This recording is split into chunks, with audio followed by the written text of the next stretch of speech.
one in the air to deep right center field. Herrera racing back. He looks up, and that one is off the very top of the wall. Suaje is rounding second. He's going for third. He will slide in with a triple. Padres trying to complete the sweep in Philadelphia. What a series for Carlos Suaje. What a road trip for Carlos Suaje. Padres are 4-1 in their games against Cleveland and the Phillies, and the little guy has played a big part in the success that the team has had. Welcome back to Citizens Bank Park with Mark Sweeney. I'm Jesse Agler. Once again, Padres are going for the sweep. Always feels good when you can say that. Yeah, and they played inspired baseball on this road trip, and hopefully they can take care of business. Back-to-back series, we get that chance. It is the final game, of course, before the All-Star break coming up. And so we had Mark put together a little bit of a special list here of 5 Padre players who have really played a nice role in the first half of the season. Well, let's start with the strength of the club, the bullpen, and Brad Hand, the All-Star, and continues with those appearances. Impressive with the strikeouts. Brandon Maurer is on a run for himself. Now let's go to Austin Hedges, which I think arguably is the best position player, all-around best position player, and he has really held his own. Jose Perella has been a great story, and Alan Cordova, the Rule 5 pick, we've seen him in multiple positions. Yeah, well, Brandon Maurer, you see it right there. He's converted each of his last 14 save opportunities, and all of a sudden you look at that National League leaderboard and look who's right at the top. And you got to love that too, because he has been very dominant as of late, and it has a lot to do with his confidence and more velocity on the fastball. He has those one-run games that he has dominated in, and that's a good sign. 3 of them on this trip alone. So Brandon Maurer near the top of the leaderboard in the National League when it comes to saves. See if the Padres need him again here this afternoon. You heard of spring cleaning. Well, the Padres are going to try and do a little bit of summer cleaning here in Philadelphia today. They've got the brooms out, and they're going to try and sweep the last place Phillies.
Honda dealers here in Philadelphia, mid-80s, but very, very comfortable. Partly cloudy, not too bad with the humidity, and a great day for the final game before the All-Star break. Brad Hand will get on an airplane and head south to Miami. Rest of the Padres will disperse, some going home to Southern California, others to wherever they may be spending the next few days. And Mark Sweeney, this midway point, so to speak, it's a good mental recharge, I think, for everybody. Yeah, I think a lot of people are looking for this break in many reasons. Basically to throttle back, get away from the game. But before that, really a priority is to try to finish this first half off in a good note. And for the second consecutive day, Will Myers will be leading off. Here's the Padre lineup, brought to you by Toyota. Top of the order yesterday, third consecutive day. He's done it all series with Myers at the top. Margot, Perella, Corey Spangenberg cleaning up for just the second time this season. Austin Hedges up to the number 5 hole. He and Carlos Asuaje really done a very nice job during this trip, kind of complementing each other's hits. Yeah, and as you see Andy Green trying to get those hot hitters even closer to the top of the lineup. Matt Caesar making his first start of the series from not too far from here, Cape May, New Jersey. Hunter Renfroe's got a stiff neck, left the game late yesterday. Is available to pinch hit if the Padres need him. They will be facing the 27-year-old right-hander. Jared Eichhoff comes off the disabled list to make his 15th start of the year. He is dealing with a strained upper back, says he's okay to go. And what do we know about Jared Eichhoff? Well, as you said, off the disabled list, but this is the first time he's ever been on the disabled list, and he's got the old school curveball, the 12-6 curveball. It's going to be interesting to see if he has a feel for that. Remember, he's still looking for his first win on the season. It's been a struggle to get that first. Those numbers, an 0-7 record with a 4.93 ERA. This will be his first start since June 17th. Obviously, there's a bit of tough luck that goes into the 0-7 record, but in his 14 starts this year, the Phillies are 2-12. That's not good. No, it isn't. I don't know the math of it specifically, 2 out of 14, but it doesn't seem like it would be good. Myers goes after the first pitch and sends it in the air to relatively deep right center field. That's Odubel Herrera. He goes over to make the catch. Starting in center field for a third consecutive game, and Myers retired. 1 pitch, 1 out for Eichhoff in inning number 1. You got Williams in left field today. Nick making his 4th start ever in that position at the big league level. Aaron Altar back in right field with Franco and Galvis on the left side of the infield. Kelly gets his first start of the series at second base. Joseph again at first, and Cameron Rupp, who started the first game, back behind the plate for Philadelphia. Here's Manuel Margot looking to get the bat going a little bit out of the number 2 hole. Padres in the brown uniforms, Phillies in the burgundy throwbacks. Teams wore these same duds on Friday night. 1983 era as the Phillies celebrate that pennant winning team.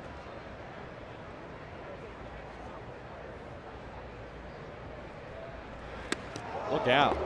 Up and in on 0-2, and Margot hit by a pitch. Boy, Renfroe took one up and in, kind of got him on the forearm, the wrist, and the hand on Friday night, and now Manuel Margot, behind in the count, will reach the hard way.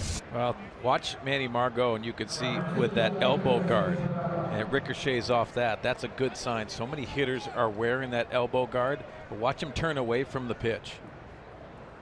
That's textbook if that ball is coming in on you, and the reactions are so quick, especially with the velocity in the game. So 1 out base runner, and the batter for the Padres will be Jose Perella. Had a modest 5-game hitting streak come to an end yesterday with an 0-for-4 against Aaron Nola and company. Padres, though, of course, took the game 2-1 and have taken the first 2 games of this series, exactly what they did in Cleveland at the beginning of this road trip. And heading into the All-Star break, you kind of love being on a nice little roll, I'm sure. Great roll, and obviously Jose Perella has been a big part of that.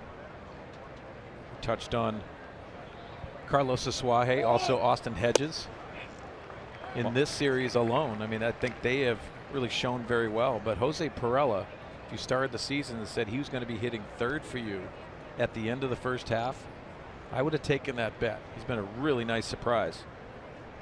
Very productive, and on Friday night here, he hit that monster 450-foot home run out to left center field. On the last pitch, Margot acted like he was running and didn't. Same thing here. They throw back to first, and he just avoids the tag of Tommy Joseph.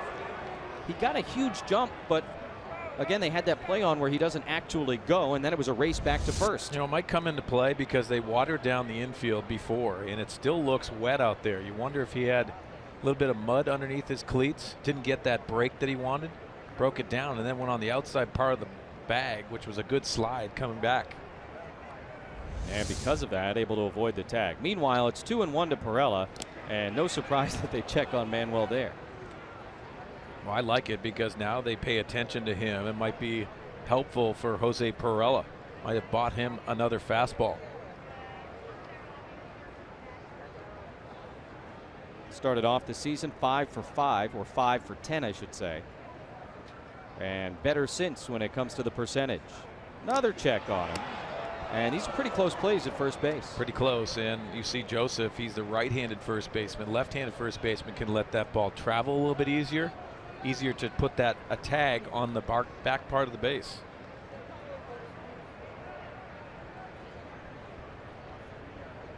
So the cat and mouse game underway right away here in the first inning, and a slow roller up the third base line. If that stays fair, it's going to be good news for the Padres, and it does not.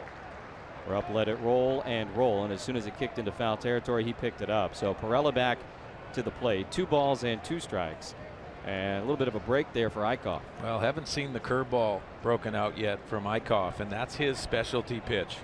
Be interesting to see if he has a feel for that coming off the disabled list, but 50 of his 65 strikeouts this year have come via the curveball.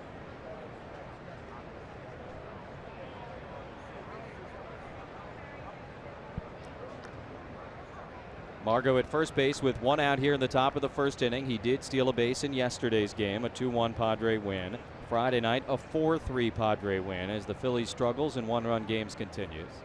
Margot again fakes like he's running, and again Perella just kind of gets a piece and fouls it off at the plate. How much does it impact you as a hitter? And I imagine it's probably a little bit different left-handed or right-handed when you see all that action over at first base and Margot kind of going and then stopping. And does that get in your eyesight or anything like that? Mostly on second base. I don't necessarily think that the first base one really messes with you, but your concentration level has to be on that release point. So if it is, then I don't think it bothers you at all. Another check on Manuel.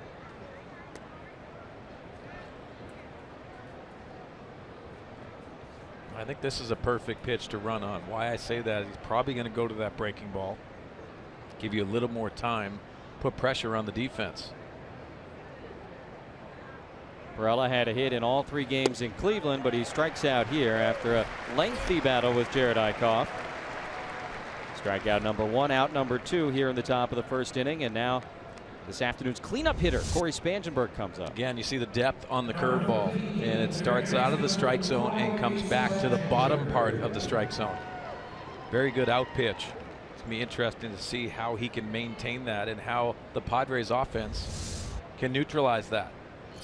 What can you do with a pitch like that? Bottom of the zone, starts up where it does and ends where it does. You hit the fastball.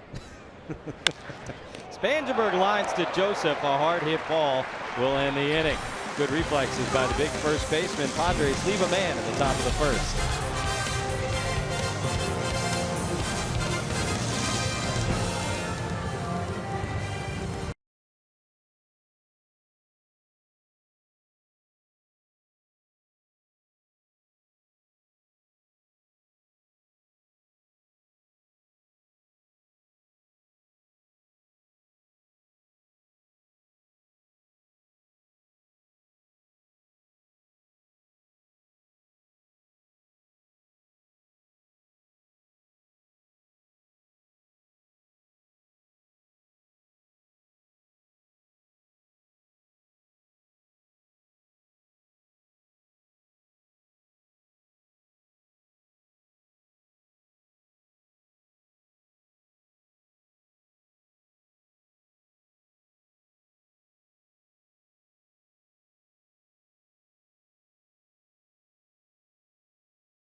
Presents Padres Baseball, brought to you by Petco, where the pets go. By Papa John's Pizza. Better ingredients, better pizza. Papa John's, proud partner of the San Diego Padres. Center City, Philadelphia, not too far from South Philly, where Pete McCannon's team does their work. No score going to the bottom of the first inning. The Phillies lineup is brought to you by Hyundai. Aaron Altair out of the starting lineup yesterday will lead off and play right field. Galvis and Franco also scheduled to hit here in the first.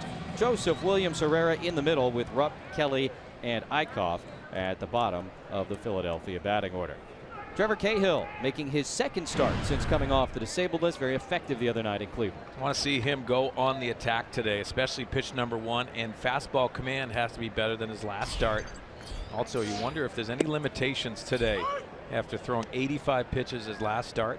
I would think right around 100 would be comfortable today. Yeah, probably not going to push him the entire distance of this game, but you never know. He could be super efficient. We saw that yesterday from Jhoulys Chacín, who worked into the 7th inning and threw just over 80 pitches. Jumps on top of Altair here, no balls and 2 strikes. Cahill against the Tribe did not factor into the decision, but did not allow a run in 4 1/3. 4 hits, 1 walk, 4 strikeouts. Spikes that curve, which was a good pitch for him the other night against the Indians. Yeah, I think that's the out pitch when it comes to it. I think he threw a lot of very good ones, which was surprising coming off the disabled list. Sometimes you don't have that feel for that pitch. Let's see if the fastball command is much better setting up that good breaking ball. 1-2 to Altair, is leading off for the first time this year, and he lays off 2 balls and 2 strikes. Talking to some of the Indians people too after that game the other day, they seem to be completely caught off guard by the changeup that Trevor Cahill had the other night. Well, he's got a good mixture of pitches. Obviously, you talk fastball, curveball, but yes, he has that changeup. That one just inside. Looked like a pretty good pitch there. Interesting thing is the splits. It's a reverse splits. A 264 batting average for right-handers. Surprising, because last year they batted 197. That fastball hits the outside corner for strike 3 called. So Cahill gets right back on the horse, strikes out the first man that he sees. 1 away in the bottom half of the first inning. Ask and you shall receive, and the fastball command obviously early in this game. Maybe been off the edge, but it had that comebacking action, and you watch Austin Hedges easily framing that on the outside part of the plate. So Cahill strikes out Altair. Now he goes to work on the switch hitting shortstop Freddie Galvis. He started all 3 games of this series. He's got 1 hit so far in the first 2 games. 248 average, 8 homers, 34 RBIs. Plays a very nice shortstop. And now the count even, 1 ball and 1 strike. You know, Jesse, going back to your point of the changeup and why the Cleveland Indians said that changeup was very surprising, because it usually works off that 2-seamer that you just saw. Galvis takes down the middle, 1-2. If you have the 2-seam action and you can throw it on that same level and then take that velocity off, you'll get some weak swings, weak contact. Also the ground balls. Is it because it pretty much looks the same coming in, just at a different speed? You're looking at the release point, and if you can get it to simulate just like that 2-seamer, you'll get some guys that'll slow their swing down just to make contact. 2-2 to Galvis is fouled straight back. Ran that fastball in on the Philadelphia shortstop.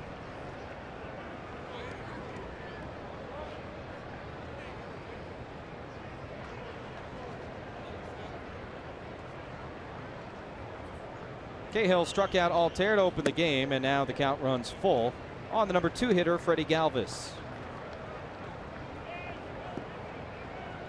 Cahill making his 6th career start against the Phillies. He's also pitched against them 6 times in relief. Good numbers, particularly here, as he strikes out Galvis with the changeup. 2 straight Ks for Trevor Cahill out of the chute here in the bottom of the first inning. Padre defense hasn't been used yet, but it's brought to you by Lincoln. Cahill and Hedges doing all of the work so far. You see Matt Caesar making his 4th start in right field as a Padre. Varela and Margot take the other 2 outfield spots, and then everything else pretty much as you'd expect as of late for the Padres. Spangenberg and Ibar on the left side of the infield with Asuaje and Myers at 2nd and 1st respectively. Good to see that Villanova wide receiver out in right field today. They love him here. He's from Cape May, New Jersey, not too far. And yeah, played collegiately, football and baseball for the Villanova Wildcats. Won a national championship in football. And Maikel Franco very quickly behind. No balls and 2 strikes. Franco drove in the only run of the day yesterday for the Phillies, a solo home run in the 5th inning. He seemed to enjoy it. He sure did. For Franco, it's his 13th of the year. He's driven in more runs than any other Philly. And they are very cautiously optimistic about this guy right now. He was supposed to be the centerpiece of this team as they rebuild, and got off to a very, very slow start offensively this season. Been better as of late, but second half of this year, most of the first half of this year, a struggle. Tips that changeup, and the count still 1 ball and 2 strikes. Take a look at the keys to the game, brought to you by your San Diego Honda dealers. What would you like to see from Trevor and company? Well, I think the challenge is for Trevor Cahill to continue his strong first half. I know it's only 9 starts today. He's been very good surprise, and finished with a bang. Seen some home runs leave the building, but also the offense for the Padres come up big as of late. 1-2 to Franco in the dirt. If you're looking for the sweep, you got to have offense to back Trevor Cahill, make it a little bit easier for him. The home run certainly helped. Padres played long ball in the first game of this series, but then of course the winning run was definitely manufactured. There's a swing and a miss, and another good changeup from Trevor Cahill as he strikes out the side in the bottom half of inning number 1. Started it off against the lead man Altair. He punched him out with a nasty fastball near the outside corner. Freddie Galvis then went fishing and finished off Franco with a changeup. No score after 1.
In Philadelphia, Padres going for the sweep of the last place team in the National League East, and the day after the Padres score 5 or more runs, get 50% off any regular menu price online order at papajohns.com. Just enter the promo code Padres5. Some series for Austin Hedges. He leads off here in the 2nd inning against Jared Eichhoff, and the first pitch fastball is a strike, 0-1. Had the big base hit in the 7th inning yesterday that brought home Carlos Asuaje and the second Padre run, which was the winning run in yesterday's game, and it came on an 0-2 pitch. This, of course, after he had the big sacrifice fly in the first game of the series, also with 2 strikes against him. Yeah, that might sound weird, but I thought it was the best swing he's taken all year. Only a single, but a big single for the Padres. And oh, by the way, he homered twice on Friday night as well. Well, 13 home runs, and yes, you're enamored by the home run ball, but for Austin Hedges to get where he needs to be, gonna have to hit to all fields. Sometimes he gets in that pull mode, but when you're seeing that line drive to right field, he's locked in. This time with 2 strikes, he goes down. Second strikeout of the day for Eichhoff. 1 away in the top half of the second inning. And it's time now for Tools of the Trade, brought to you by Ram Trucks. Well, let's take a look at Carlos Asuaje yesterday. He faced 21 pitches in his at-bats yesterday. He did punch out, but this is the at-bat that I really want to focus on. Going away the first pitch, in the second pitch, going away, down and in, perfect, down and away, perfect pitch, but then the adjustment.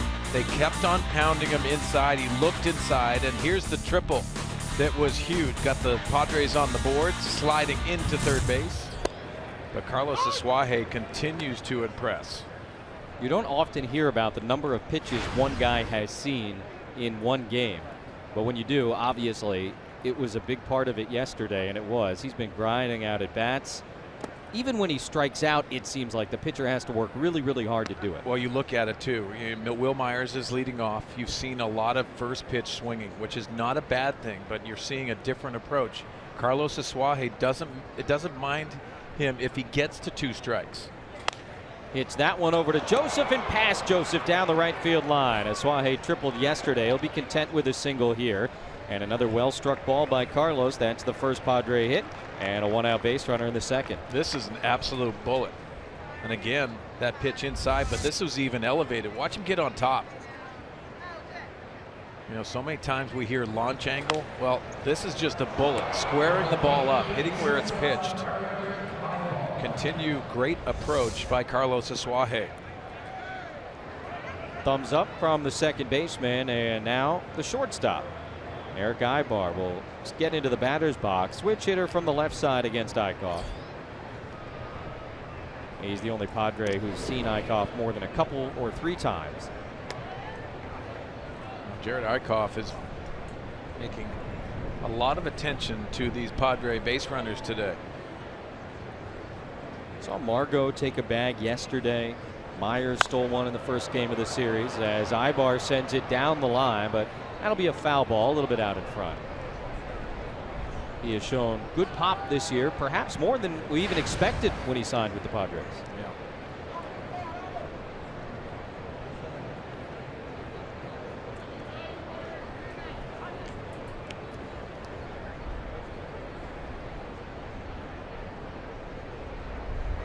Ibar's got the 6 home runs, and he lays off a good pitch there.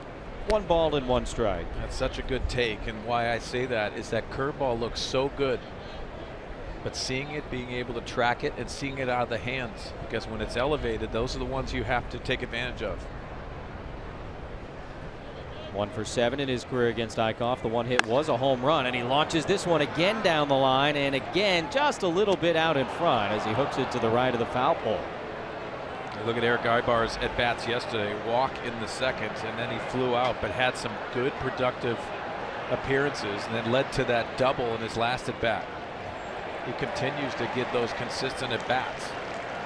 Looks comfortable today. It's all connected. This now his 9th consecutive start at shortstop. Eichhoff ahead of him, ball and 2 strikes. And now 2-2.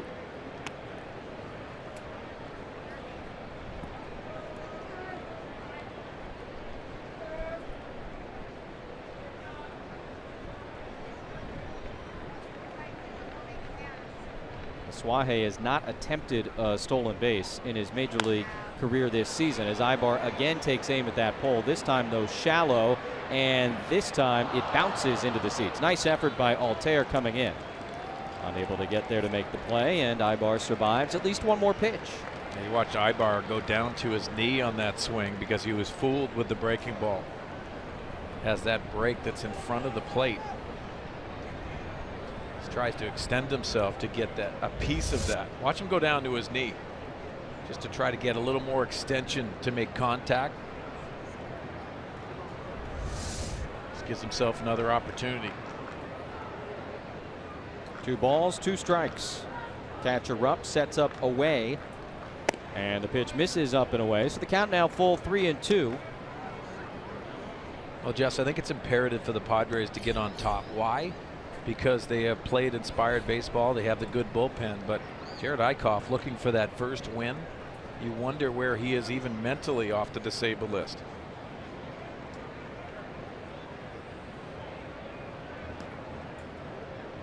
Peeks at Asuaje.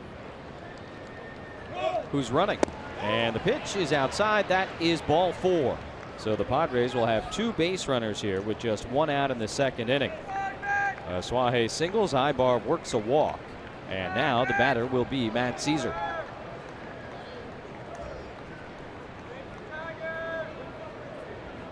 Ibar, an all-star 3 years ago with the Angels. Last year played with the Tigers and Braves before hooking on with the Padres this season. Signed a minor league contract with the Padres back in February and has really been a nice stabilizing presence defensively as much as anything else. Here's the local guy, Matt Caesar, Villanova legend. First start of the series, has appeared in all 3 games. And he swings at the first pitch and pops it up.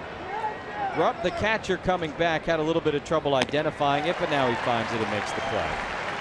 2 outs in the 2nd.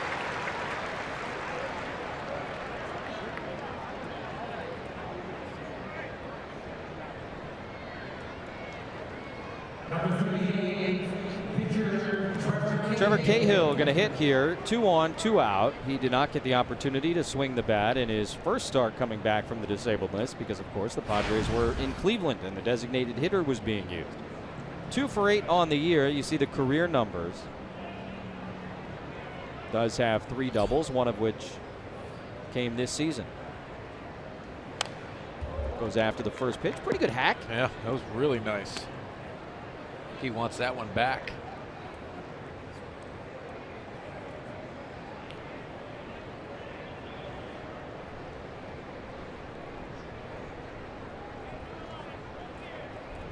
Eichhoff doing what Cahill just did, returned from the DL, and you mentioned the kind of mental grind that must be for a pitcher, particularly a guy who's 0-7 as Eichhoff is. It's not the simplest thing in the world, I don't think. Yeah, he's trying to create answers for that because he has the stuff. I think this is a young pitcher in this rotation. As you see, the first pitch strikes, 8 of 9, which is a good sign.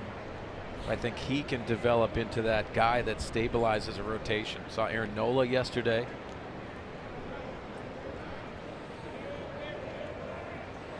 Cahill swings and misses, and he gets out of it by striking out the opposing pitcher. Padres leave a pair, no score in the middle of the 2nd.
He's a fighter. I mean, he doesn't want to hear this because no little guy likes to, but it's feisty all the time. I mean, every single at-bat he has is feisty. He doesn't quit. Even when he punches out, he sees a split his last at-bat and punches out. He does not like that at all. Like, he's going in every at-bat, giving you everything he's got. And that triple was huge for us, set the stage to come back and win a game.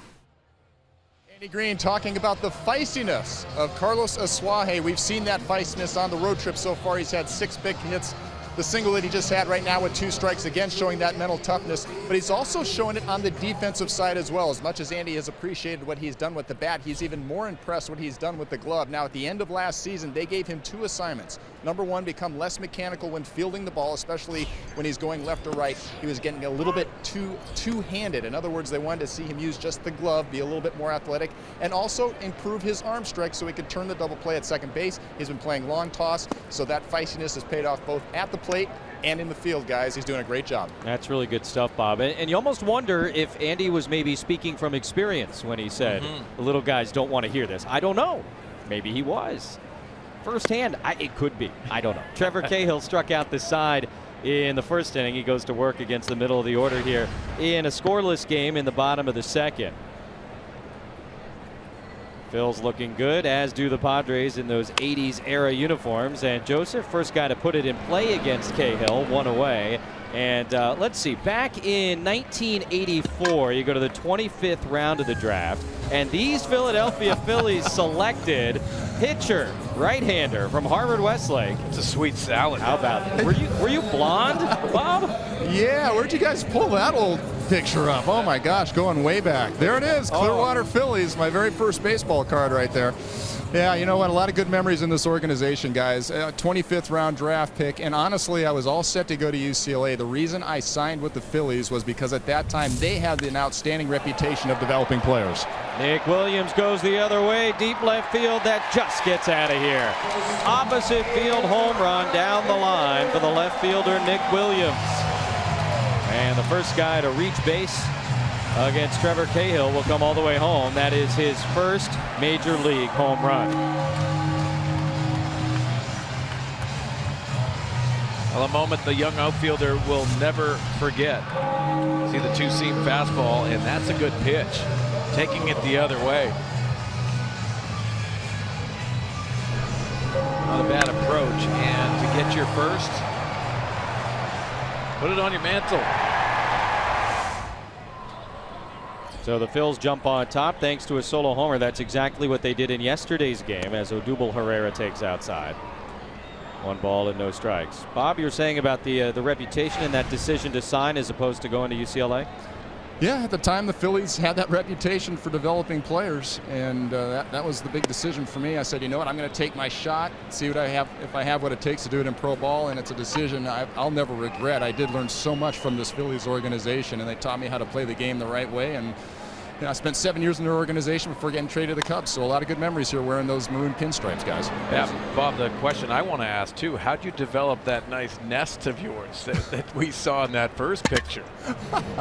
That's the natural look, man. That's the Southern California surfer boy weave. That's how it lies in real life without all the product. I am so jealous. Thank God for gel. Obviously, I'm jealous for obvious reasons. 2 outs now with the catcher Cameron Rupp coming up. He is one of just 2 guys ever named Cameron to play for the Philadelphia Phillies. The other one, Cameron Perkins, also on the current roster, and he takes strike 1. It also was kind of cool, guys, coming up in the organization at that time. I got a chance to spend time around guys like Mike Schmidt and Steve Carlton and Shane Raleigh and Darren Dalton, all those types of guys.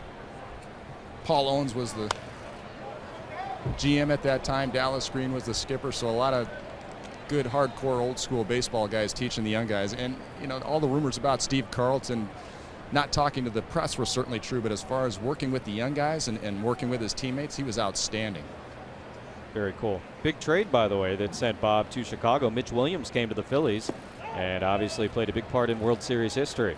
Bob, anyone stick out in your mind? Obviously Steve Carlton, but anyone else that influenced you pitching-wise?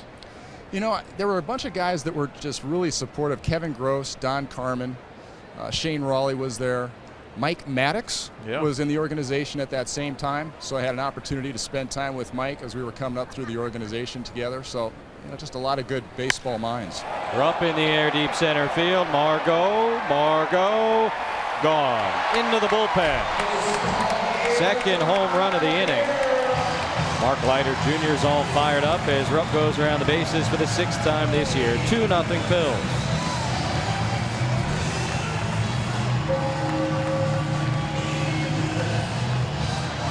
1-2 count for Trevor Cahill. Remember, Cameron Rupp had 2 hits the first night in his start. You can see strong swing, and you can even make that sound off the bat. That's a clank by Mark Leiter Jr. in the bullpen. Can't see it on that angle, but man.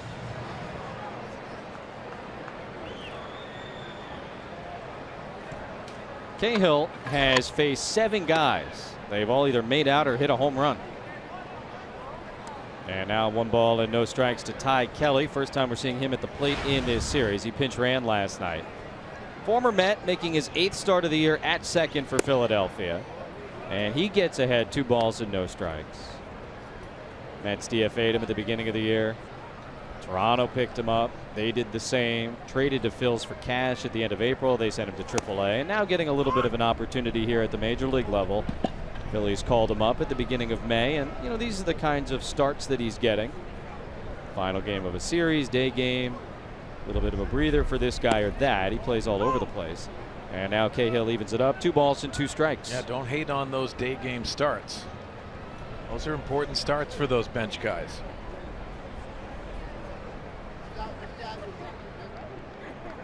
Two to Kelly, and just a little bit inside with that fastball.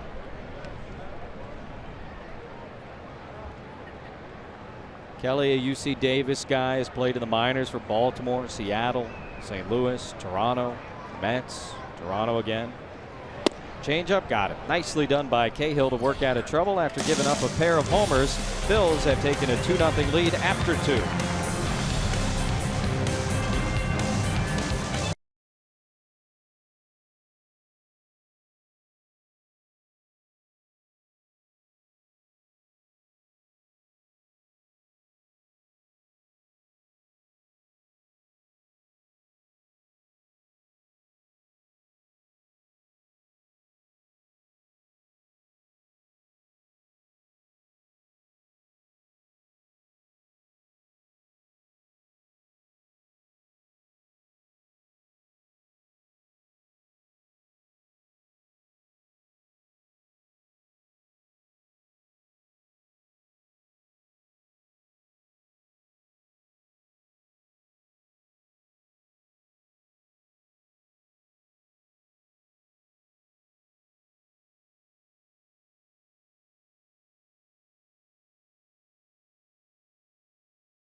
Myers sends one out towards left center field. That's going to get down. It's going to roll towards the track of the wall. Myers is headed for second base. He is thinking 3.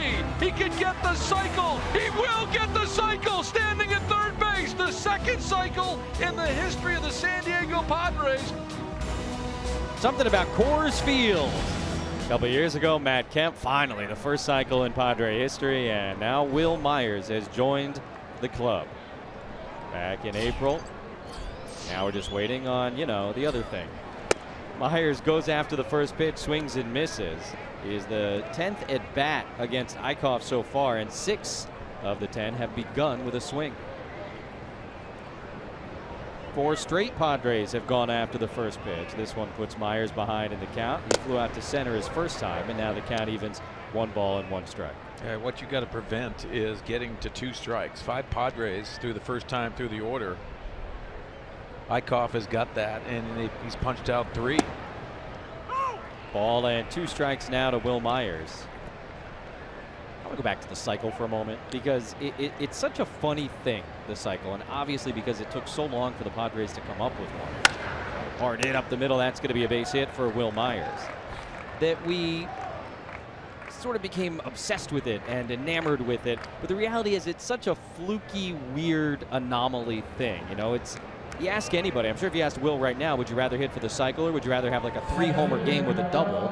Obviously he's going to take the 3-homer game, but just because it took so long for the Padres to finally get to the top of that particular mountain, I think we really fell in love with the cycle, which at the end of the day is just this sort of goofy little thing. Well, obviously it's stat conscious, and that's what you are this day and age, especially with baseball. You look at Chris Bryant the other day, he's looking for a double in his last at bat to complete the cycle, and he hits a home run. I think he wants that more than a double to your point. So yeah, I think it's one of those things that's pretty cool once it happens. It is also fun to finish with the triple, and both Kemp and Will able to do that thanks to the vast expanse at Coors Field, and certainly in Myers' case some great foot speed as well. Well, one of my closest friends in the game of baseball, John Mabry, who was a hitting coach for St. Louis, did it in Denver as well. But he did it by getting the single first, then the double, then the triple, then the home run, the natural cycle. The natural cycle. Been only a small handful of those comparatively from the total number of cycles. Then you've got the unnatural cycle where you go backwards. It's one of those last year, I think.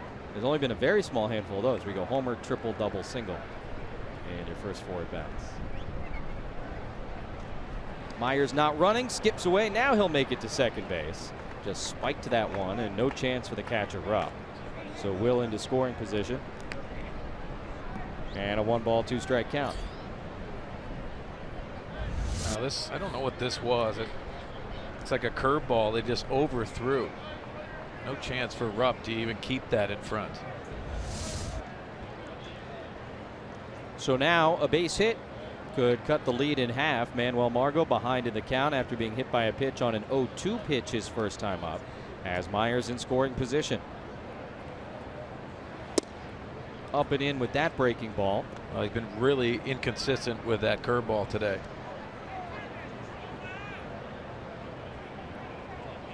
That was one of the things that was so encouraging about Cahill the other night in Cleveland, was that, again, off the DL, you don't know how sharp the breaking ball is going to be, and he seemed to have full command of the curveball on Tuesday.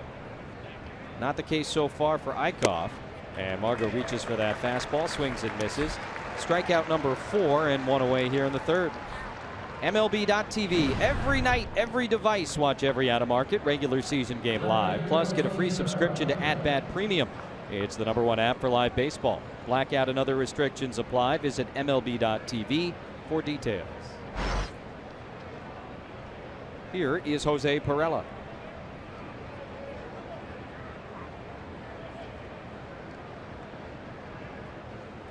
That home run he hit back in the first game of the series, the second longest home run by a Padre this year. And Eichhoff again struggling to put the curveball where he wants it. Falls behind 1-0. We're sitting here talking so much about Eichhoff coming off the DL and what that means to him, but I imagine as a hitter, it's not even one of the 1,000 things in your mind, is it? Yeah, and you know you're going to probably get some mistakes if you stay off that curveball. I think that's really the big key for the Padres moving forward. But you got to remember, Jesse, Padres done a nice job with their second and third at bats, especially on this road trip, making adjustments in game.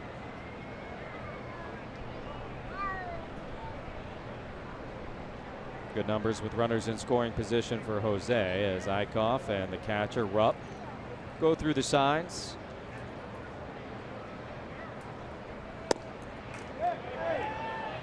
Pirela unable to hold up. Marty Foster says that's strike 1.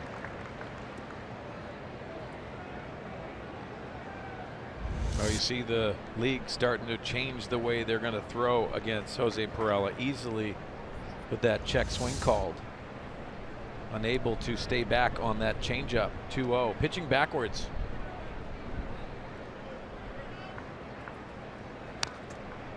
Out in front again. Tips it this time. So 2 balls and 2 strikes to Pirela. Jose struck out his first time up.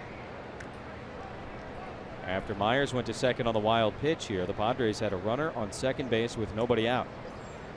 Trying to cash in after the Phillies hit a pair of solo homers in the bottom of the second.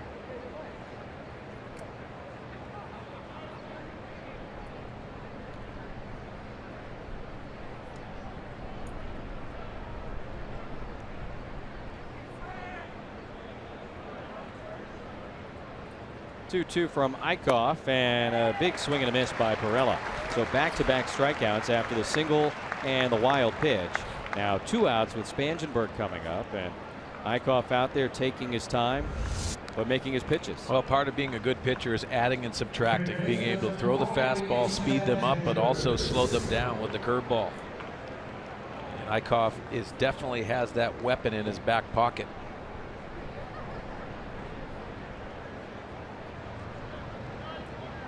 Spangenberg hit it hard his first time, but right at the first baseman, Tommy Joseph. He caught it, and just like that, Corey was out to end the first inning. Think about Eichhoff, too, and being able to induce the swing and miss. 11 of them from the Padres today, early in this game.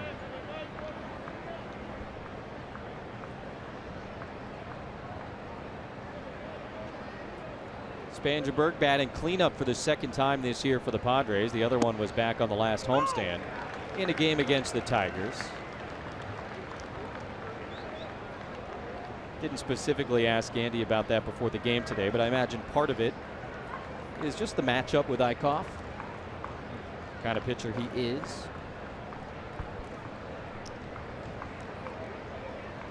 And the kind of stuff he features.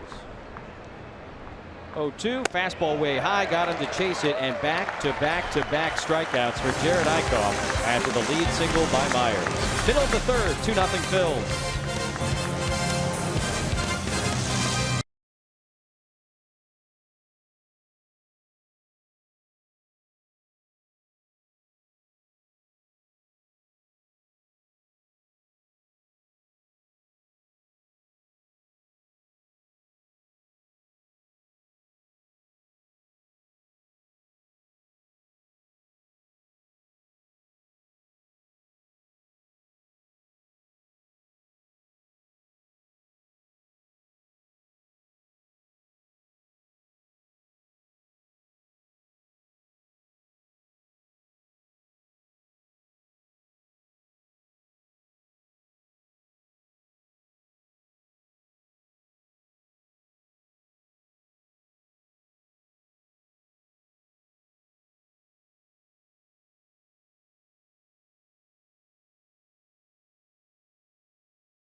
The thing about the shift swing is I think these kids have to be taught when they start coming up. When they're shifting on, learn how to maneuver the bat a little bit.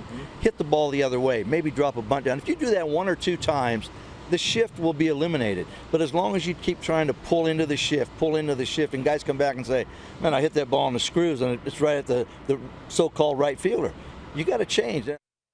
Larry Bowen, no nonsense when it comes to hitting against the shift, and that's no surprise. And Mark Sweeney, what he's saying, I think we are starting to see a little bit of a change with the way some guys approach their at-bats against the shift. Yeah, at first thanking Larry Bowen sitting down with me today and having the ability to adjust in the game of baseball. I think Larry Bowen understands that's what's going to happen. You can even see him. He's got the passion for the game of baseball.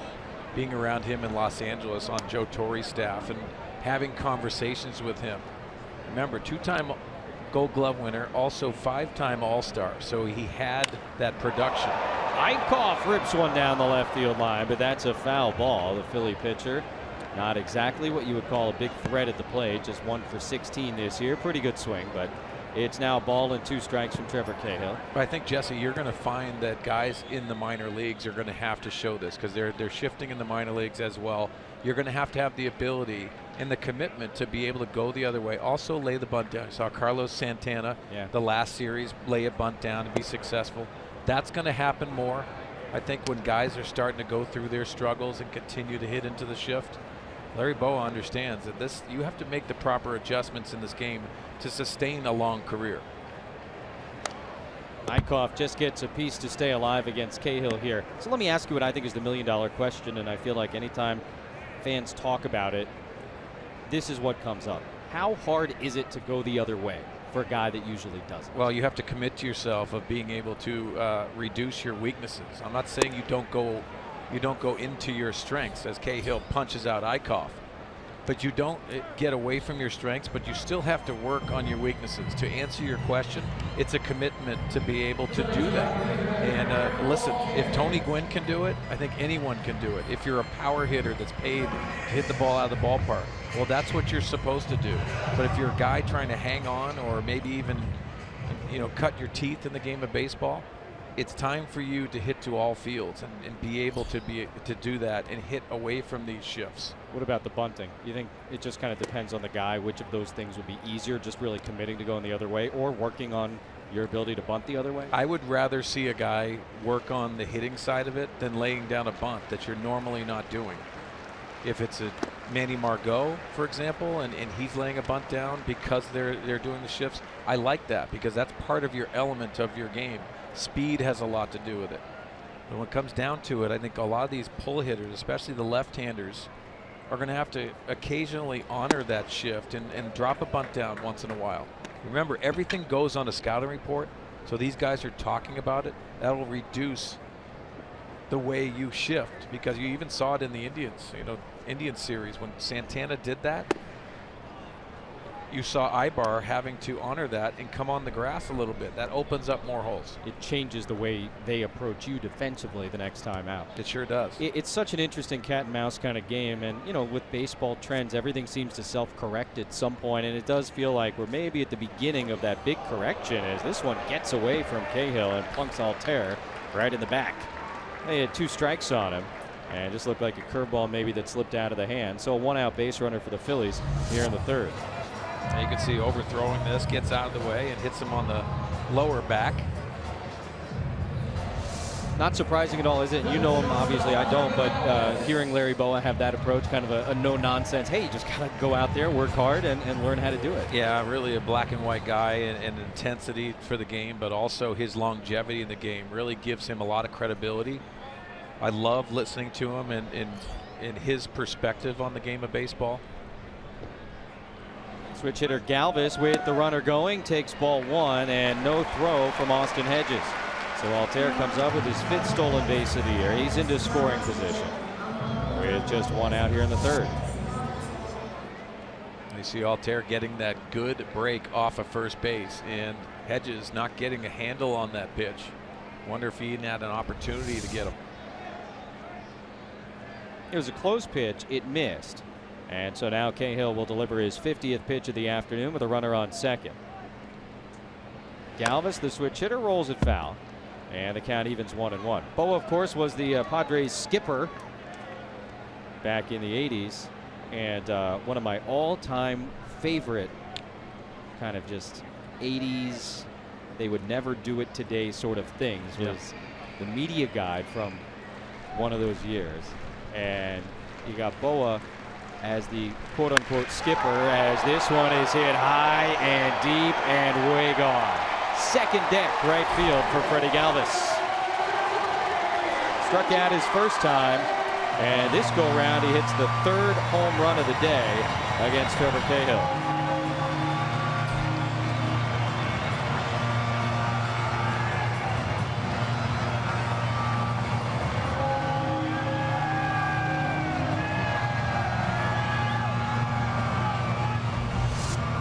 Let's see what type of pitch it was. It looked like changeup.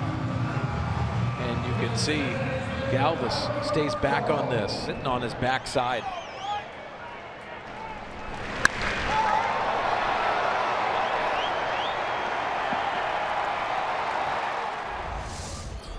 Now Maikel Franco, who homered yesterday. And he goes after the first pitch. Little cue shot, nicely handled by Will Myers. That one had a lot of funky spin on it. And that's out number 2. I was talking about the media guy. This is one of those things they would have done in the 80s, or they did do in the 80s, that would not fly today. Look at the 1987 media guy. He's at the helm of a sailboat in San Diego Harbor, right? San Diego Padres skipper, get it? Skipper, yes. Larry Boa. I can't believe he said yes to that, knowing him. I don't know him, and I can't believe he said yes to that. I only know about him. I've only shaken his hand. I only know his reputation. What did they have to do to get him to stand at the helm of that sailboat? That's the 1987 Padre media guy. You know, in that interview today, you chuckle when you think about Larry Boa, because he has that tough exterior, but really he's a guy that you want to talk baseball with, because he has such a great passion for it. He said something interesting today. He said, you know what, Swains, he goes, you don't want to get on these guys, these players these days, in front of everybody else. Take them into another room, have those conversations, and you could still have a heated conversation, but you just don't want to do it in front of them. Before, it didn't matter. And I think that's where he's adjusted to the game. He's had that, you know, go around where he's seen a change in the way guys are, whether it's money in the game. It has all kinds of different aspects to how you deal with certain guys. Guys are pushed to the big leagues at an earlier age, I think, might come into play. Larry Boa loves the game of baseball and loves to teach. Can't be an effective teacher for this many years without adjusting. He's done just that. Matt Caesar comes in and he adjusts to the sun in his eyes by making that catch, but the Phillies get 2 more in the 3rd.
Hedges, one of the 5 guys Mark Sweeney has been very impressed by in the first half of the season. We all have. And how about that?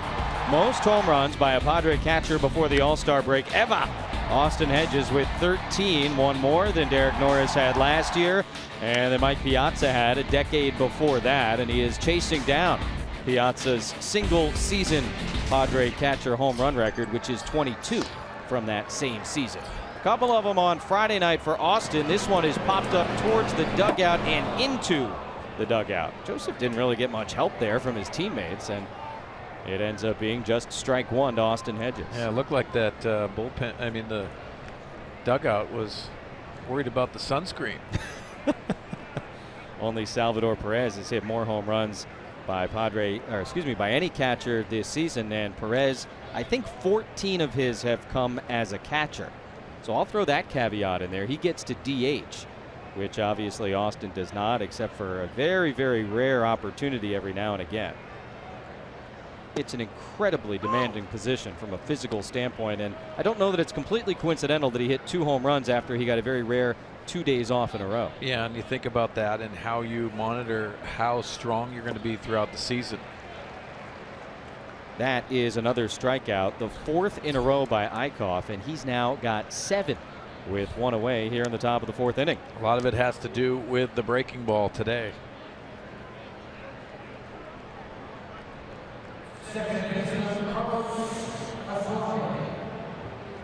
Another guy we've talked a lot about in this series and on this road trip with very good reason is Carlos Asuaje. Singled his first time up. Liner towards the first baseman Joseph, a well-struck ball. First of 2 Padre hits this afternoon, and he takes ball 1. Well, I see Eichhoff, and he has done a nice job mixing his pitches, but you got to remember last year gave up 30 home runs. That was 3rd in the game behind Scherzer and Dan Straley of the Cincinnati Reds. So Padres just have to make some adjustments, maybe get on that fastball a little bit more. See the pitch range, 92 miles an hour, but the low of 74. That's where it makes it very difficult. Big difference. Suaje hits that one hard, but foul the other way. To me, that's the difference right there, Jesse. You see that fastball that Carlos Asuaje gets in the hitting zone, and he's fouling it off.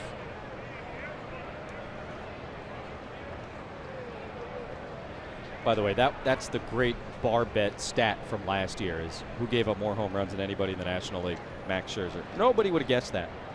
Got away with it, obviously, as Suaje takes ball 3.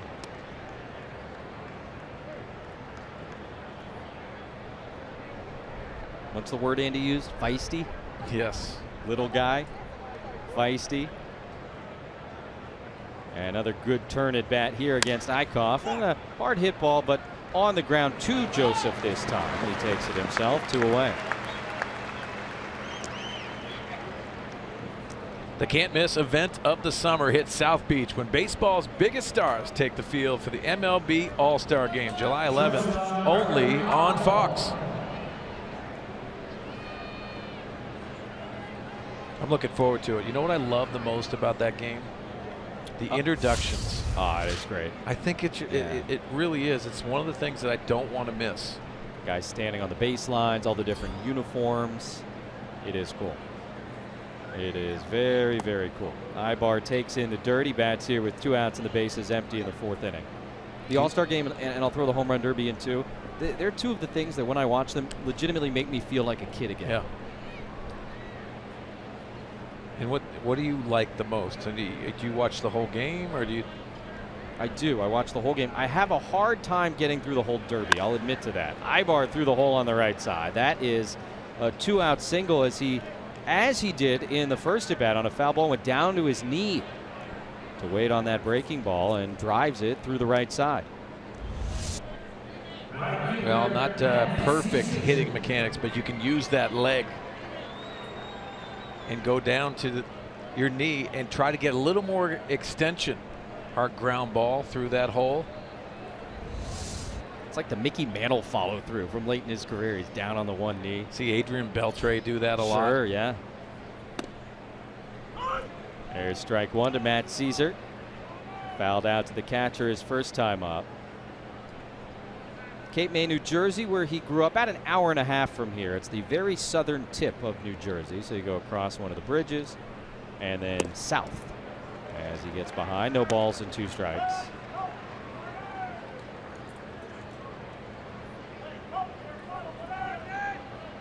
Nice write-up in one of the newspapers from that area today about Matt and just kind of catching up with him and seeing how it's going here. And said, obviously, I enjoyed my time so much with the Cubs, but get to play a little bit more often with the Padres. And he kind of owned the offensive struggles. He goes, I know I'm not doing much at the plate right now, but my job is to just sort of do whatever they need me to do to help them win on a given day. And if that means going into play, you know, the final inning or 2 in the outfield, whatever it is, I'm there for it. And I think that pretty much encapsulates the kind of player that Matt Caesar is. And to be a good teammate, first and foremost, accepting your role. Ibar running on 1 and 2, but Caesar strikes out. That's number 8 to tie the season high for Eichhoff. Padres leave a man trail 4-0.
They try and avoid the sweep. 3 home runs hit in this game by Philadelphia. Solo shots in the second and a 2-run homer in the third. And time now for our San Diego fans of the game. Good to see the brown and yellow here in southeastern Pennsylvania. Got it scattered all over the place. And you know what? Friday night and this afternoon they matched the guys out on the field because these two teams wearing the 1983 era throwback uniforms. She's got the All-Star game pin from last year on the side of her hat. That was so much fun a season ago, and now the scene shifts to Miami for the Midsummer Classic on Tuesday. Trevor Cahill goes back to work against the guy that got the scoring started. Nick Williams took the first pitch he saw out back in the second inning for his first major league home run. We were a little bit enamored with Bob Scanlon's hair from back in the day when it happened, so I'm just now processing that he hit the ball out of the yard. But Phil's trying to avoid the sweep here. Padres have not swept a series in Philadelphia since August of 1998. Yeah, that was a pretty good year for the club, wasn't it? Worked out nicely. Good year for you, too. Good series for you. You started all 3 games of that series the last time the Padres swept one. Jesse, you know, and the stats don't lie, I didn't get many starts when it came to my performances. But yeah, that was a good series, I remember. 3 straight. Kurt Schilling started the first game for the Phillies. All you did was go 4 for 4. You doubled off Schilling. You also doubled against Mark Leiter, whose kid is out in the bullpen today for Philadelphia. That's when you know you're getting older in the game. Yes. Sons are starting to get into the game. Listen, Tony Gwynn Jr. on our broadcast team, and yeah, he is since retired from, I don't know if he's retired, but Williams up the middle. That's a leadoff hit here in the 4th inning. Between the 2 starting pitchers today, Cahill and Eichhoff, only 1-2-3 inning so far. That was the bottom of the 1st inning when Cahill struck out all 3 guys that come to the plate. Now the young outfielder had his first major league home run in his first at bat, and then really going down to get this pitch. Nice piece of hitting by the young outfielder. Did not go to his knee, but he is 2 for 2 with a homer and a single. I should mention, by the way, Game 3 of that series, you went 3 for 4. You had a 7-hit series here. Wow. Back in August of I should have retired after that series. You would have missed some fun in October. You wanted to be around. It was a magical year. Odubel Herrera grounded out his first time as Cahill checks on Williams. He has not attempted a stolen base, but he does have stolen base capabilities. Stole 5 in 78 games at AAA before getting the big league call-up.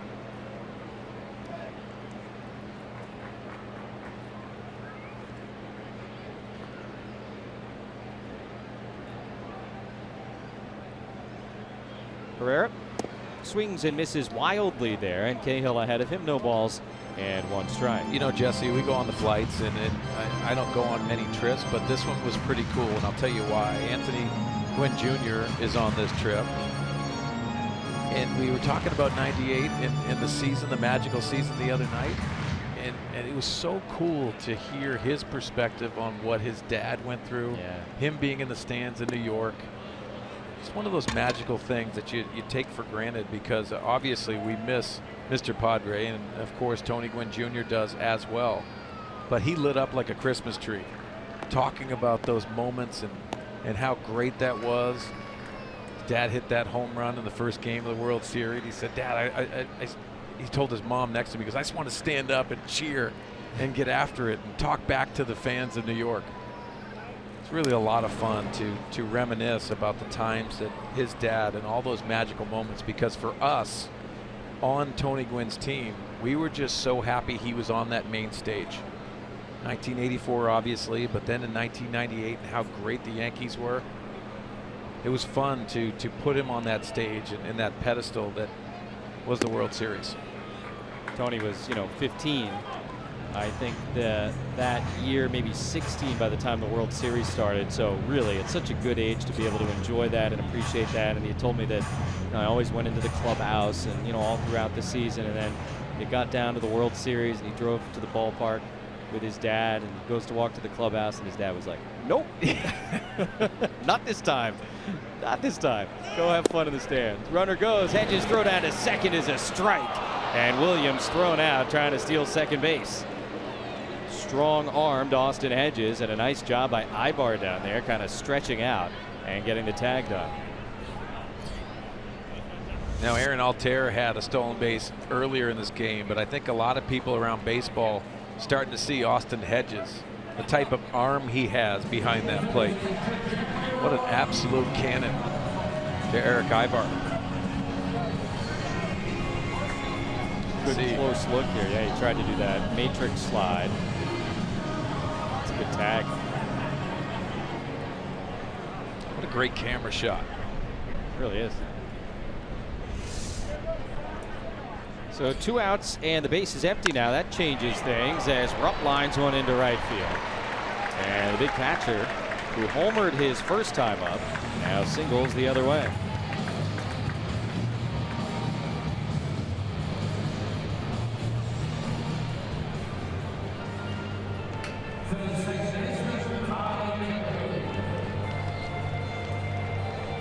We're talking about Mark Leiter Jr., by the way, when Rupp homered, you know, was into the Philadelphia bullpen, and it was Leiter who attempted to catch that home run ball. And he clanked it. He did not catch it. He nearly caught it. It was in his glove, but then a moment later it was out of his glove. Al Leiter's nephew. And strike one to the number 8 hitter, Ty Kelly.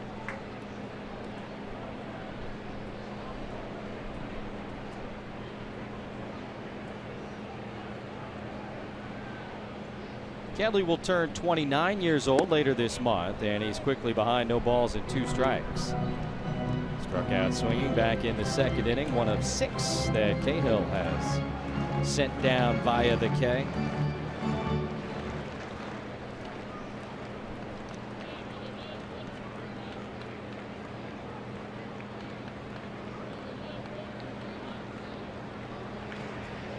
Scoots away from Hedges, but Austin so quick to go get that ball, and Rupp does not attempt to advance. You know, Jesse, you see Austin Hedges, he's got the blue gear. He doesn't have the brown gear, which I think a lot of companies will give these catchers.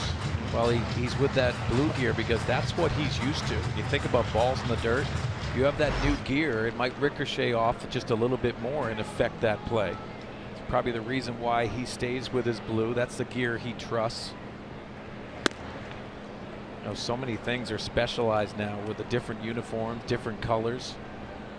But for a catcher, the priority really is that comfort level where he can just drop that baseball in front of him like he did that last baseball in the dirt. Yeah, it's a hot Twitter topic every Friday night home game when the Padres wear those brown uniforms. And I think you have it exactly right. It's his choice. It's, you know, his deal with his company. And he has chosen to put performance over style, which I think everybody can get behind, because like you said, that new gear, if it's not worn in or if he's not comfortable with it, things can happen that you don't want to happen out on the baseball field. His choice says that one is lined up the middle, but Ibar there to make the play, and the inning comes to an end. Couple of hits for the Phils, 1 man left. We go to the 5th, 4-0 Philadelphia.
is pretty wild guys, and yeah, that doesn't make you feel any better if you're the Cubs going into the All-Star break. 4-6 in the last 10 games are the Cubs, but you expect that they'd have a bounce back win today after losing to Pittsburgh yesterday with Arrieta on the mound.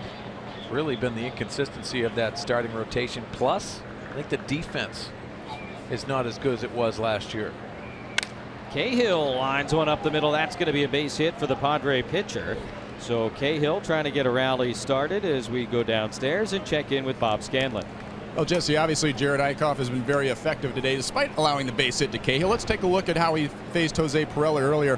Curveball for ball. He comes back with a fastball, misses with that, but behind in the count, he's able to drop the slider on the outside corner for a strike. The big curveball to even the count at 2-2. Then he comes right back with that same breaking ball down and away out of the zone to get Pirela swinging.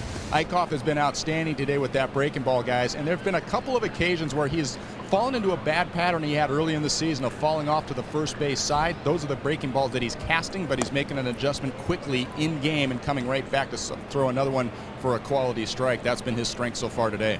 Bob certainly doesn't look like a guy who's 0-7 on the year with an ERA over 6 in his last 10 starts. Not at all. But again, the troubles earlier on, he had some lower body mechanical issues where the lower body and the upper body just weren't working together. He was falling way off to the first base side, and we've seen that on occasion today, but for the most part, the lower body has been directing him straight towards home plate, and he's not showing any signs of the sore back that was a problem that put him on the DL for the last few weeks. You know, Bob, to that point, the Padres' priority is to get him in the strike zone with that breaking ball. A lot of those have been out of the zone, and they're chasing him. We hear Andy Green and Alan Zitter talk about trying to get him in the strike zone a little bit more. No doubt about it, and that's always been a challenge for young hitters. You see the breaking ball and it's in the strike zone, but that's exactly what us pitchers feed upon, Sweens. As you know, we want to throw something that's going to look like a strike as long as it possibly can and then drop out of the zone. The more you can start that pitch basically over to the middle of the plate so it looks like a big meaty pitch, get him to chase. Myers swinging on 3-0 after he was out of the zone, and that one foul down that left field line into the corner. And really, Mark, it's just opposing pitchers feasting on the aggressiveness of young hitters, and that's the challenge as a young hitter. Look, you want your young hitters to be aggressive. They just need to learn over time to reel it in a little bit, understand that the breaking ball that looks like a meaty, hittable pitch in the middle is probably going to go out of the zone. It's not until you see it above the waist that you want to really try to go for something. See what Myers gets on 3-1. He reaches for it, sends it in the air center field. Herrera came in. Now he goes back. He'll make the catch. And a drop, and both guys standing on first base. The umpire has not made a call. They're calling him out. Third base umpire Mike Winters has called Myers out. Yeah, it's pretty interesting. And listen, Mike Michlinski, the second base umpire, did not go out to center field, and he put Trevor Cahill in a bad situation. I think he does catch the ball, and with that transfer he drops it. Yeah. But the call still has to be made. If you're an umpire, you have to get out there and indicate that out. And you saw Mike Winters, the crew chief, did make that call, but it was late. Oh, good job by Myers, too. Kind of heads up in that situation. He was standing at first base just in case they ended up not saying that the catch was made. And now strike one to Margot on a curveball. Do you guys remember in 2014 when they were trying to enforce that rule that you had to clearly catch the ball and hold on to it for almost 10 seconds before you could transfer, and how many gray area disruption calls there were? Another hard hit ball, this one into left field. Cahill advances 90 feet as Margot is on base for the second time. And perhaps a little bit of a rally here started by the Padre pitcher. Yes, it turned into like an NFL thing. We were all trying to figure out what defined a catch. Exactly. Which is not something you want to do. Well, here's Manny Margot, and how you handle getting off that breaking ball is pound the fastball. Manny Margot gets that one elevated. That's the line drive swing, that slashing swing that we've seen from Margot in this first half. So a smile from Manuel. 2 on, 1 out. And the number 3 hitter, and the guy we've talked about so frequently over the course of the last couple of weeks, Jose Pirela, is going to be coming up against Eichhoff. Well, I'd like to see Jose Pirela right now, especially the adjustments after punching out his first 2 times up today. Let's take that opposite field approach. they flip that breaking ball, you're able to pull it because you're in a better position. He's been pulling off pitches, and they've been pitching predominantly on the outside part of the plate. Big spot here, and he goes after the first pitch and sends it into center field. Herrera will catch it, line it up. No advance for either base runner. 2 outs. And before the first swing, make your picks for the T-Mobile Home Run Derby Bracket Challenge. With a little luck, you and 3 friends may be going to the 2017 World Series thanks to T-Mobile. Make your picks at MLB.com/bracket challenge. Defending champ Giancarlo Stanton. And I saw a thing today that I think it was StatCast or MLB.com. They ran a bunch of simulations. And Aaron Judge, more often than not, was the guy who came out on top in the simulations. Really? But you know the old cliche. That's why they play the games. Yes. So we'll see what happens. Watch out for Miguel Sano. That's your sleeper pick as Spangenberg lines one off of Eichhoff's glove, and that will end the inning. No runs, 2 hits, and the Padres leave a pair. We're midway in Philadelphia.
That Padre game at 7:05, ready to start at 7:10, and the crowd's coming in, and you've got this live microphone. God knows what's going to happen in that game. That play-by-play is all I ever wanted to do, and they will have to carry me out.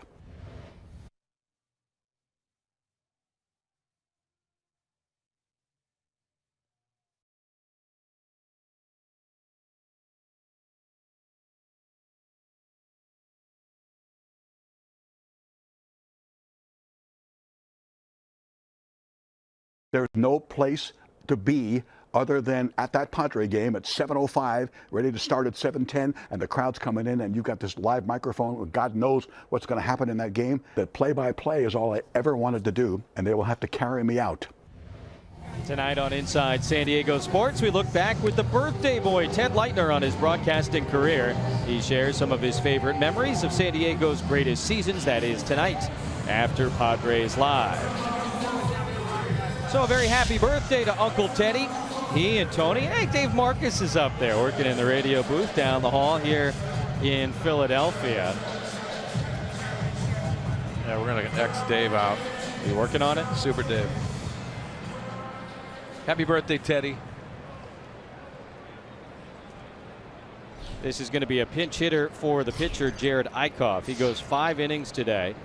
Holds the Padres off the board, and coming off the disabled list, no great surprise that they would limit his pitch count, and Brock Stassi goes after the first pitch and fouls it away 0-1.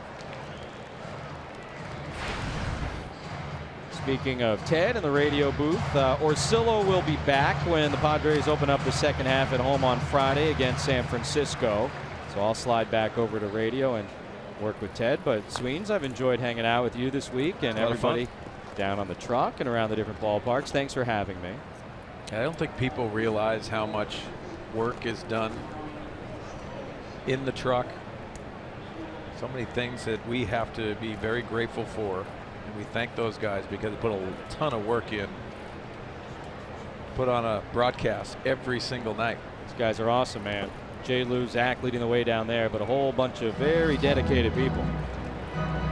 you just saw the radio booth. I mean, it's Dave Martin. It's one guy. He's just sitting there. He's kind of half listening to everything you're saying. TV, there's like hundreds of people that go into the whole thing. And I'm kidding about Dave. I love him very much, and he does a great job. But I always think about with TV, so much more complicated than radio, or who I think about.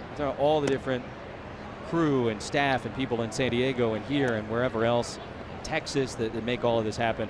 I always think about the man or the woman who's got to do the closed captioning. Oh, yeah. And all the ridiculous nonsense that comes out of our mouth, right? And they're just punching away on some keyboard. I don't know where they are. Is there some central closed captioning location, like in Minneapolis or something like that? That is a fair ball down the right field line. So Stassi going to go into second base with a ground rule double. Excuse me, a leadoff double. It looked foul from here. Eric Ibar is pointing into the dugout as if to say, you guys should challenge this one. And it is reviewable. Oh, that's foul. Roland Garros. It's Wimbledon right now. I know, but that's Roland Garros. You Oh, saw the clay. I get it. You saw the clay. You're smarter than I am. You're ahead of me. And it appears Andy Green has already decided he's going to challenge this one. There was a signal this time from the umpires. And this is the first challenge we've seen in this series from the Padres. So the crew chief, Mike Winters, will put on the headset. The calling umpire, first base umpire, Marty Foster, also there. He's the one that said that that was a fair ball and a double for Stassi. It's very fast.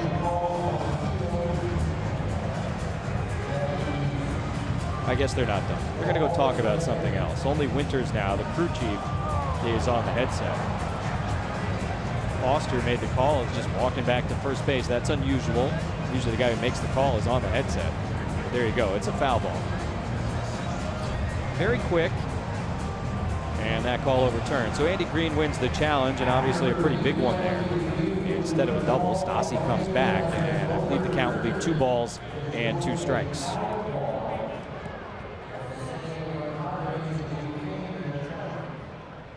So Andy wins the challenge. Nice job by the Padre clubhouse. They were all over that one, certainly with an assist from Ibar. He was over on the right side of the infield because of the shift, and he was just pointing foul the entire time. He was quite certain of himself, and he was absolutely correct. So Stassi back to work. Love replay. 46th game that Stassi has appeared in now, and of course he strikes out right after that. That's got to be one of the most frustrating things as a hitter. Oh yeah. I don't feel bad for him in this situation because I'm obviously kind of pulling for the Padres here, but you think you have a double, you're standing out at second base, and then they go to New York City, they look at a replay, you got to go back, and right off the bat, you know he's striking. Yeah, you're hoping, and then you come back, you have to try to get that intensity back, lock it in, and you become the 7th punch-out of the day. Really, for Trevor Cahill, the only trouble today has been the long ball. The 2 solo shots in the second, and then Galvis' 2-run homer in the third. And this one is stung out to center. Manuel Margot took a misstep, and now it gets behind him all the way to the wall. Altair is on his horse. He'll stop at second base. There's the double for the Phillies. And Manuel, I don't know if it was a sunlight thing or what, but had a little bit of trouble lining it up. And then by the time he made the dive, he was off course. Well, Jess, we always hear squaring the ball up. That's what Altair does, and it knuckles out there in center field. Like it was just that read step that Manny Margot had to have. You can see him, and then tries to full-fledged dive, which we've seen him make those type of plays. Very difficult with that line drive to center to read. More often than not, I think it's fair to say, based upon what we've seen this year, he's going to make that catch. He is really stellar out in center field. But not going to win them all. And a 1-out base runner in scoring position for the aforementioned Freddie Galvis. 2-run homer in the third made it 4-0 Philly. That is still the score here in the bottom of the 5th inning.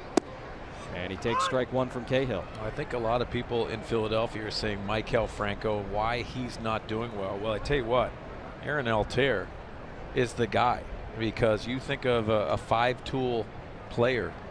That's what we've seen today.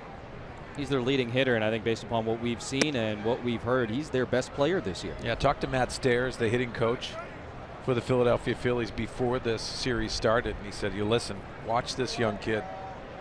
Just has to stay healthy. There's Matt Stairs, professional hitter. Loved watching him take hacks. That's the right word. He did.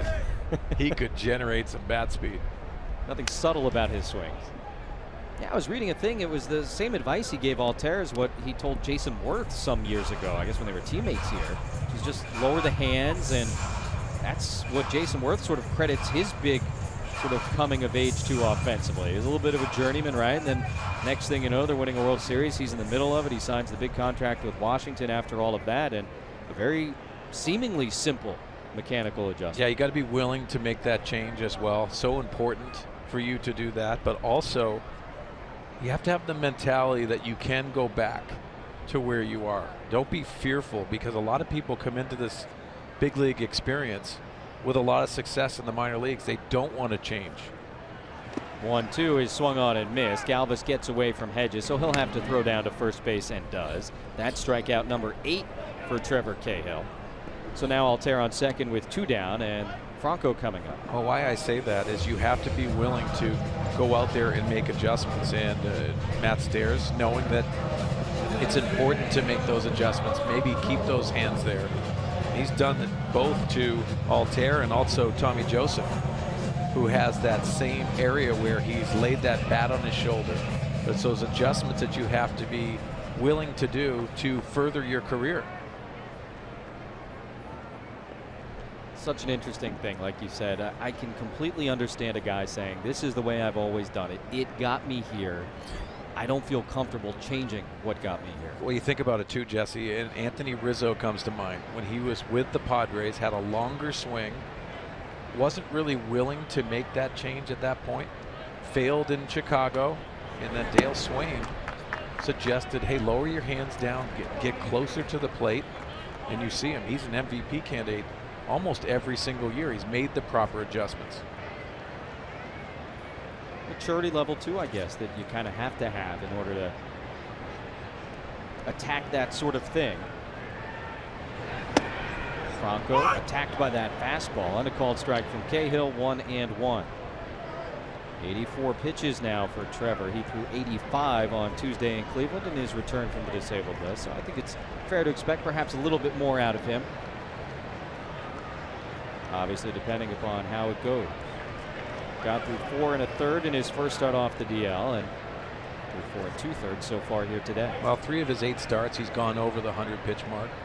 111 is his season high. I'd say right around, I'd say 95, 100.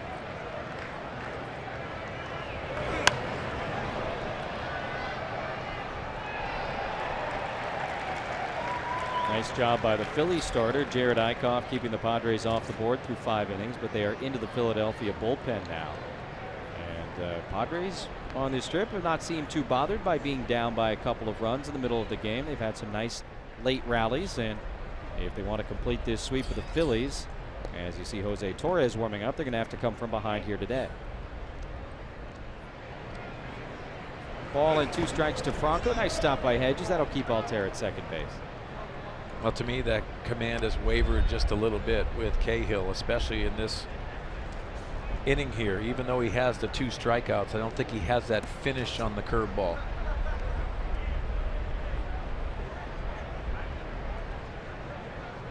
He's gotten Franco twice this afternoon, struck him out in the 3K first inning, and then he grounded out to Myers in the 3rd. Now the 2-2, and another one bounced. This time Altair is going to try and advance, and he gets in ahead of a very slick tag by Corey Spangenberg.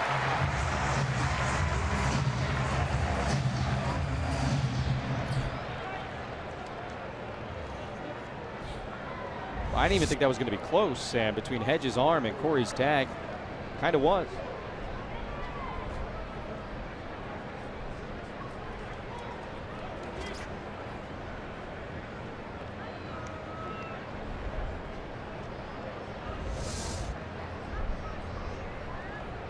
Altair now 90 feet away, but 2 outs. And the payoff pitch to Franco is hit out to left field. Perella back, and he will make the catch. Hard hit, but didn't get it all. No runs, a hit, and a man left at 3rd. We're through 5 in Philadelphia.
Here at Citizens Bank Park, the Phillies played a little long ball against Trevor Cahill this afternoon. Nick Williams' first major league home run goes out the other way. 2 batters later in the second inning, Cameron Rupp out to the bullpen. Mark Leiter Jr. unable to make the catch, but it still counts.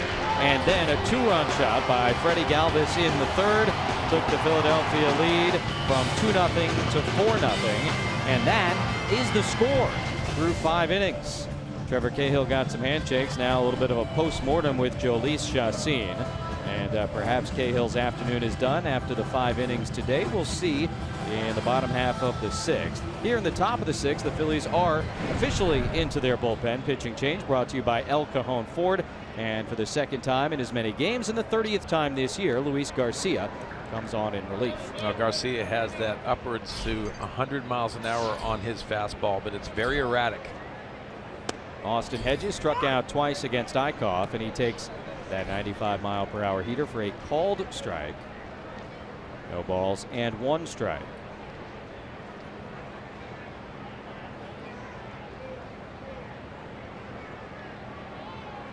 Austin had the big RBI single yesterday, the 2 homers and the sac fly on Friday night.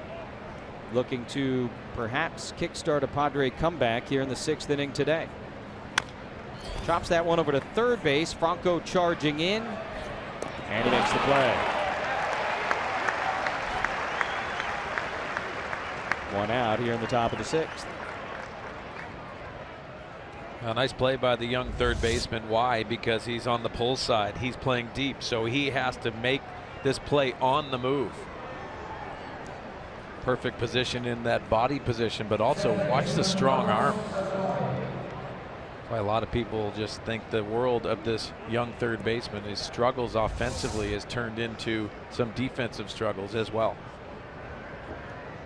Talked about how it's been a while since the Padres have swept the Phillies here in Philadelphia. They've never done it at Citizens Bank Park. Last one was at the Vet, but it had been a while since they even won a series here. They've accomplished that. Yesterday handed the Phils a 5th consecutive loss. And the offense for the Phillies had scored like 9 total runs in those 5 games. So they've broken out for 4 here this afternoon, which for them might feel like a million. Yeah.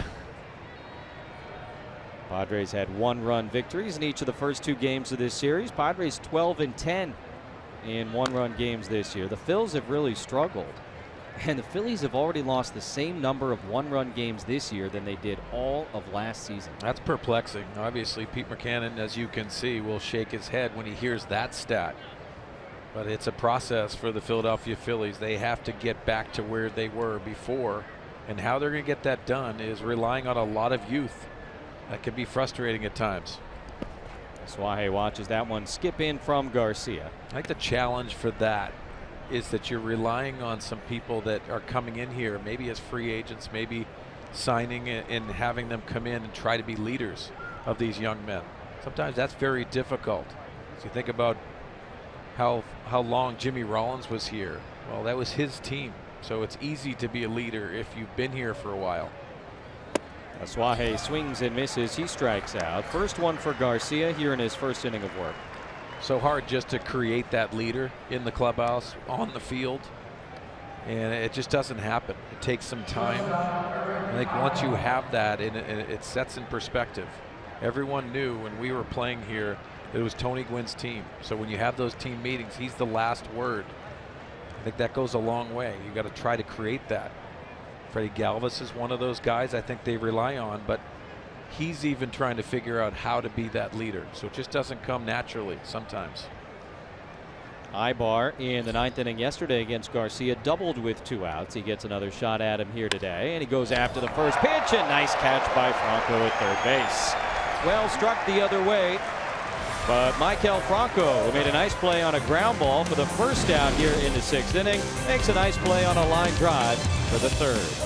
Philadelphia on top, 4-0.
Arcia reaches for it. How about Craig Stammen? They got him.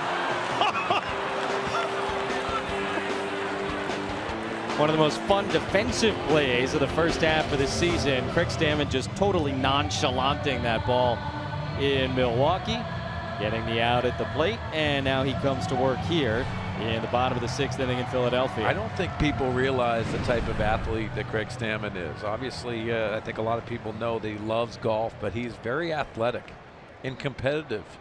Really has turned his season around after a tough April. Those numbers continue to get better and better. Yeah, he's one of those guys, if you click over to Baseball Reference, you want to watch at the game log. That's what you want to look at. You want to look at all the appearances sort of individually, and you'll see a guy who, like you said, got off to a tough start and has been really nails in some very difficult spots for the Padres. They've used him in the first half of the season in so many different ways out of the bullpen. Joseph, center field. And Manuel Margot there to make the catch. One away, and time now for the Bill Howe play of the game. It occurred on the first pitch of the second at bat of the 2nd inning. Nick Williams against Trevor Cahill goes the other way. That was his first major league home run. 334 to the wall. I think that one went about 337. Just got over those bushes they've got planted on the fence. Came over in the Cole Hamels trade. A lot of pieces in that trade, but this is a pretty nice piece for the Philadelphia Phillies. I would say so. He's 2 for 2 today. He singled his last time after the home run, and he fouls this one away. No balls and a strike. But talking about Stammen, I mean, we've seen him come in with, bases loaded, nobody out, it seems like a few times, and get out of it. We've seen him have to go long relief when a starter maybe gave up a bunch of runs and couldn't get out of the 3rd or 4th inning. He's done that effectively. And a really key guy out there, both on the mound and I think back in the bullpen, working with some of these young relief pitchers, because this is a guy mostly in his Washington days, but pitching in the minor leagues last year. He's really seen it all in this game. Well, you think about Brad Hand, obviously Brandon Maurer are going to get that notoriety because of the high leverage situations, but Craig Stammen to me is the glue of the bullpen.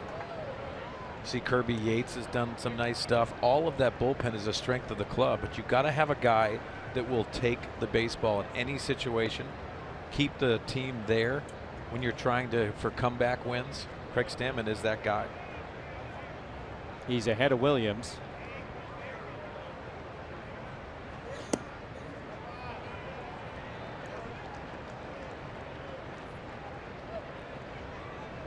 Mentioned that Williams came over in the Hamels trade. Same for the starting pitcher today for the Phillies, Jared Eichhoff, and he stands to be the winning pitcher today after his 5 shutout innings, and that's notable mostly because it would be his first of the year. Eichhoff came in 0-7. This was his first start off the disabled list, and very solid against the Padres. Trevor Cahill for San Diego, 2nd start off the disabled list. The 4 runs in 5 innings, didn't walk anybody, struck out 8. It was just those home runs that got to Trevor Cahill today. Yeah, you know what? It's magnified because the offense for the Padres really haven't done anything today, especially with Eichhoff and now Garcia into the game.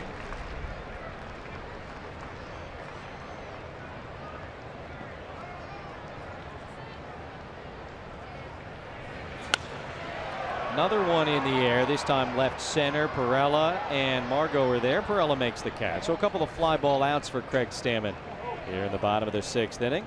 Joseph to center, Williams to left, and now the batter with 2 outs, the base is empty, will be Odubel Herrera. Might be a tough sky out there. You're kind of getting the sense today with the limited cloud cover. It's not the easiest day to see the ball in the air. Yeah, it didn't look like Perella saw that too well, and Manny Margot took another look at where Perella, because off the left-handed bat, that was easily coming over to him for that fly ball.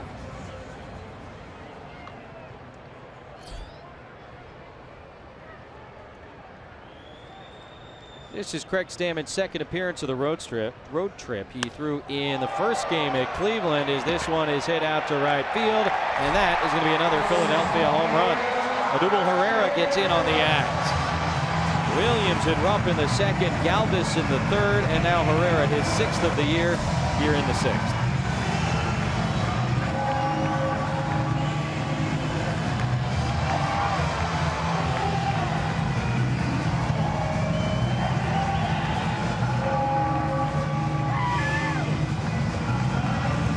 first pitch ambush.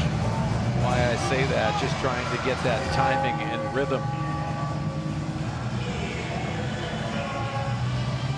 Leg kick, a lot of timing elements, but when you time it up, pretty nice swing.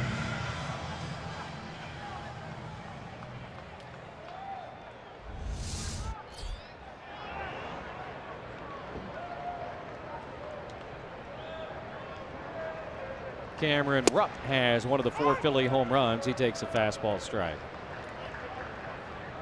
Just going back to Salmon for a second. I mean, the other neat thing about his story this year, again, pitching in the minor leagues last year, he signs a deal with the Padres to come into spring training, and he was lights out. I mean, I don't know that at the beginning of spring training he was a guy Andy Green expected to be in his bullpen. But he was almost unhittable in the month of March. I think it was more hope when you thought of Craig Stammen, and also showing how healthy he was and if he was going to step up and be that piece. Well, he earned that spot. And yes, he got off to a tough start in April, but that happens, Jesse. There's so many guys that get off to notoriously slow starts, but then they start figuring it out. Those are the guys that I want on the roster, especially with what Craig Stammen is put on this team to do. Take the ball at any time. I had her up, ball in 2 strikes, and he got it. So after the home run by Herrera, Stammen comes through with the K. We'll go to the 7th inning. Phil's now on top, 5-0.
San Diego presents Padres Baseball, brought to you by Saquon Casino. Sign up for the Padres Club Card today.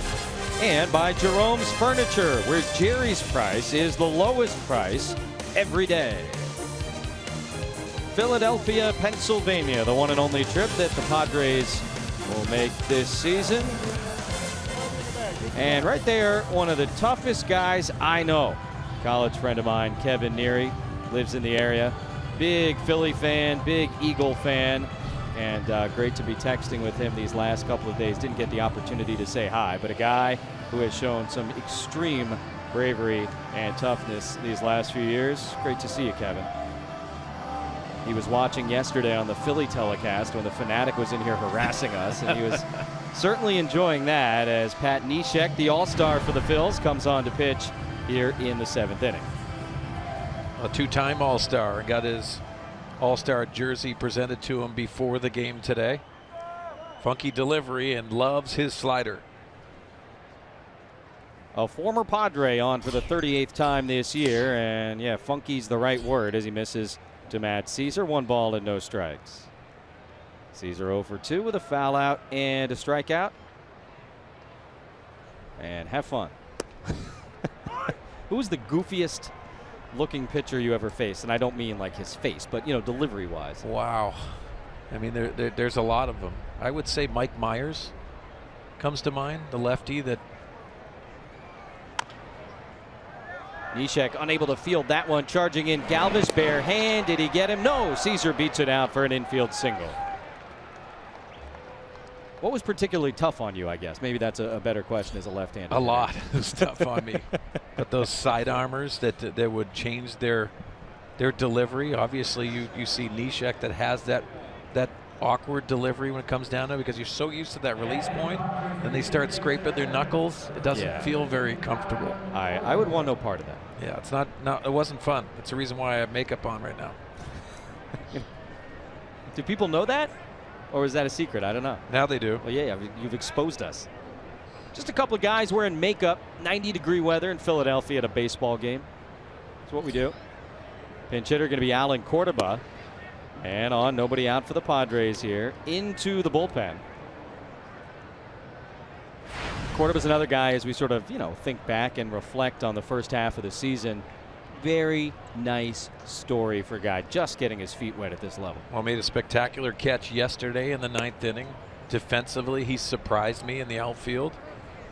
He's getting better at shortstop, but I think he's handled himself very well. It was a time where he got hot as a hitter.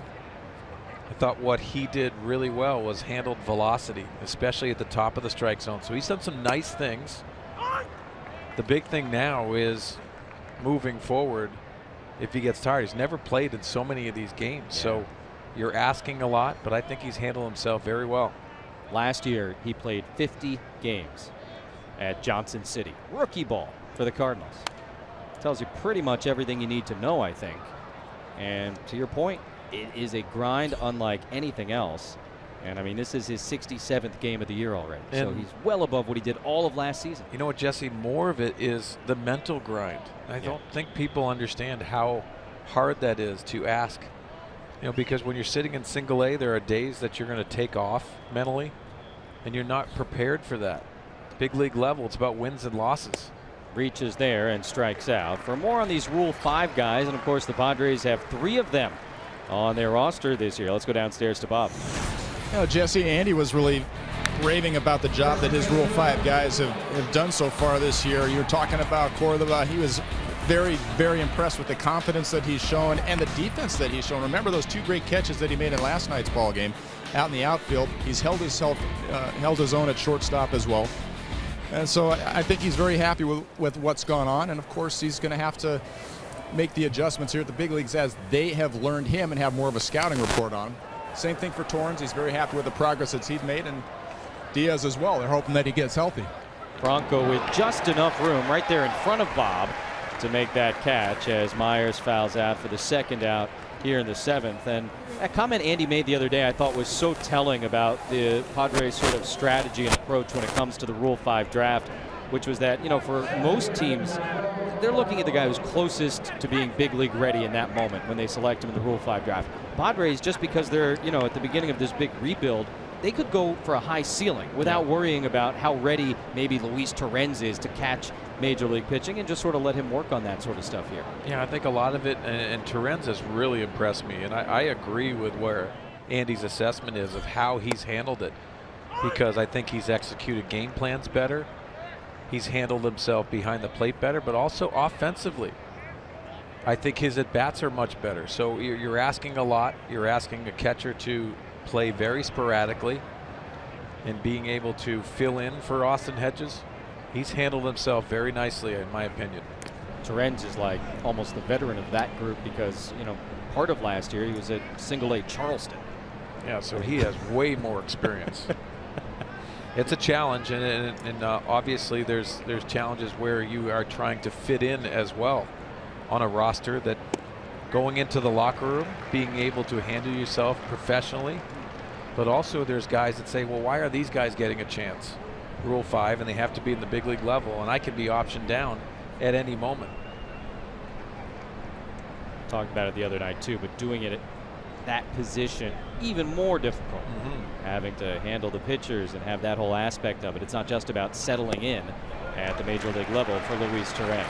That's the second strikeout of the inning for the all-star relief pitcher Pat Neshek. No runs, an infield single, and a man left for the Padres here in the top of the 7th inning. It is stretch time in Philadelphia. And on this final Sunday, this final day before the all-star break, we'll take you down to the field here at Citizens Bank Park for a very special performance of God Bless America. Phillies trying to avoid the sweep at the hands of the Padres. To join in singing as John Mauer performs God Bless America.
And the Phillies a 5-0 lead on the Padres. The 7th inning stretch is presented by your San Diego Hyundai dealers. A nice stretch. Mark and I got up. I was more lower body. You had the arms stretching out, but it was a good stretch. It makes you feel ready for the final couple of innings before the All-Star break. And another nice story for the Padres in the first half is the young right-hander, old number 88, Phil Maton, now on for the 14th time as a major leaguer. Ty Kelly, number 8 hitter, first guy he's going to see, and the fastball misses high, and that's what you're going to see. Fastballs up in the zone from Phil Maton. Kelly getting his first start and first plate appearances of the series here in this game. He pinch ran last night and swings and misses there, 1-1. Maton worked on Friday in the Padres' 4-3 win, and kind of a rare struggle from Phil Maton. He was charged with a couple of runs, but nice opportunity to go back out here today in a trailing situation and get himself right going into the break. Ground ball should be out, number 1. Myers takes it himself, and one away here in the bottom of the 7th inning. Always want to finish strong, and you take a look around baseball. Since June 1st and heading into the All-Star break, you've got some very hot hitters, National League, American League. Big numbers from some of these guys, Mark. Yeah, and you think about Aaron Judge, I think he's the story of baseball, in my opinion, in the first half. He has 30 home runs. And Andrew McCutchen, what he went through in the offseason, almost being traded, so many trade rumors, and him bouncing back for the Pittsburgh Pirates. I really believe that Aaron Judge has made the proper adjustments. I don't know if the numbers really indicate that. 30 home runs after so many punch-outs that he had last year. Absolutely incredible.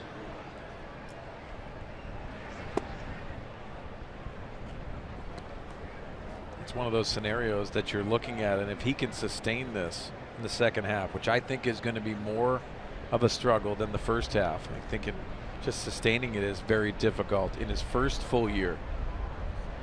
If he does, being the Rookie of the Year in MVP, I think it's definitely attainable. It's in range. I mean, he's broken so many records this year. I think the one that stands out to me talking about Judge is the Yankee rookie home run record, because he's already broken it. Yeah, and it's a big name. Yeah, it's Joe DiMaggio, 29, and I think he hit his 30th yesterday.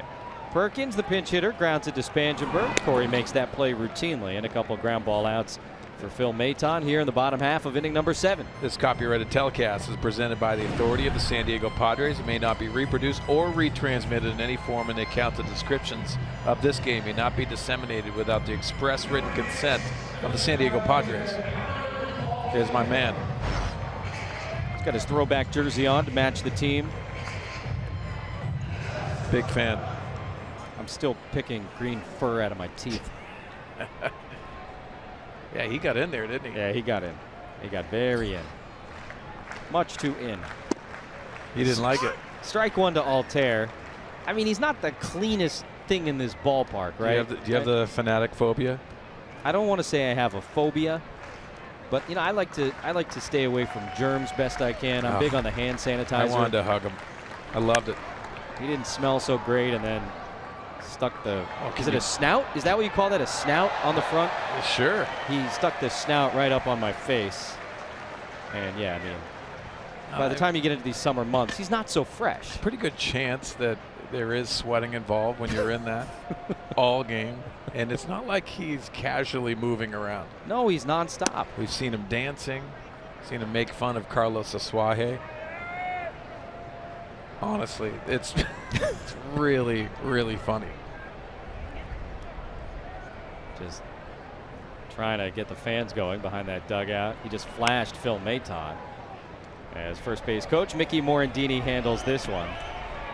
Earlier today, Asuaje said, "Oh, you've got an All-Star jersey? Sorry about it."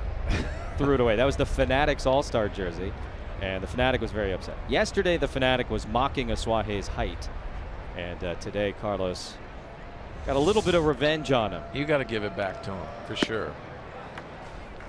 I tell you what, he comes out in his quad, 4-runner, and just he's going about 50, 60 miles an hour. It's not like he's taking a casual stroll around. But you said a good point too, Jesse, when we were talking off air. He said, if I'm 14 years or below, I'm watching him the whole game. The entire game. And loving life. He's nonstop. He is constant entertainment.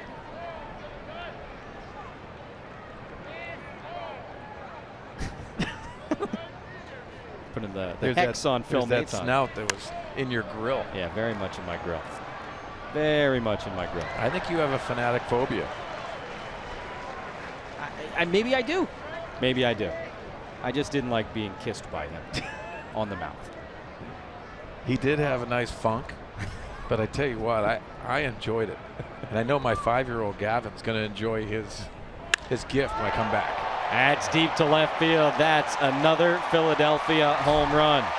5th of the day. Something for the furry green guy to celebrate. Aaron Altair, been talking about him all afternoon. Doubled his last time. Scored a run back in the 3rd and goes deep here in the 7th.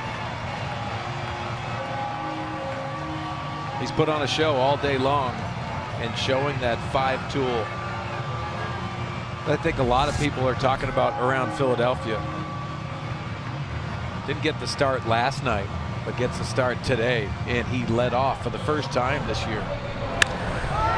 Pretty impressive approach at the plate. As we've talked about all the great stuff that he's done and how maybe he's their best player this season, it's amazing to think back to the beginning of the year. He started 2 of their first 13 games. That was it. And then they kind of said, you know what, let's get this guy out there most days, and he's really responded to it. That's Aaron Altair.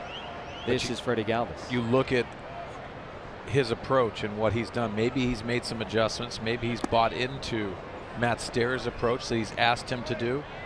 But also you're starting to get that consistency. The Philadelphia Phillies have done it with the long ball today. Blame the fanatic. Galvis. That's going to be another one. His second.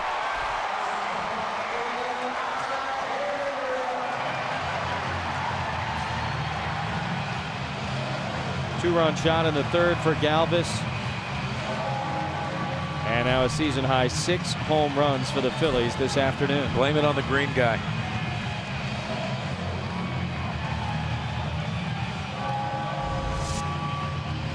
Freddie Galvis loves that heater. Gets that mistake pitch, and back-to-back home runs for the Phillies.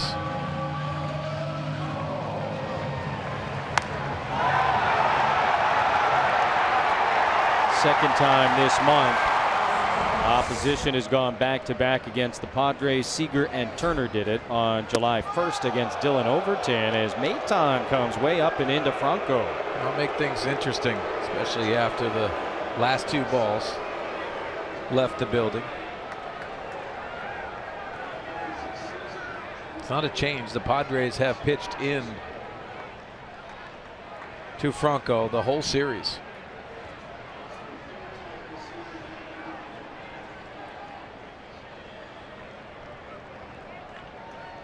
Franco homered yesterday, 0 for 3 today with a strikeout, a ground out, and a line out to Perella in left. And he takes a strike from Maton, 1-1. Well, here's the pitch that gets everyone's attention, especially after what happened previously. Back-to-back homers and then that pitch. And now 1-2. So Maton, who throws so many fastballs up in the zone, goes back-to-back off speed and down against Franco. Got him to swing and miss both times. And now the 1-2. Out in front, popped it up. Suaje goes back. Second baseman makes the call, makes the catch, and the inning is over. Blame the green guy. 2 more Philly homers. 7-0 after 7.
Ooh.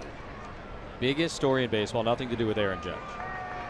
I tell you what, the Houston Astros are trying to match the Los Angeles Dodgers with those 60 wins. That's pretty impressive going into the break.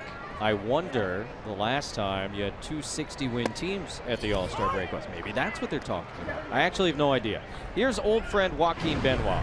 I don't say old because he's about to turn 40, which he is, but because he spent 2014 and 15 with the Padres. 37th appearance this year for Philadelphia. Last year with the Mariners and then the Blue Jays. We saw him in Toronto. And he's one of these guys that the Phils brought in, hoping they'd be able to flip him at the deadline. And ERA of 4.5 at this point. Not quite sure what they'd be able to get.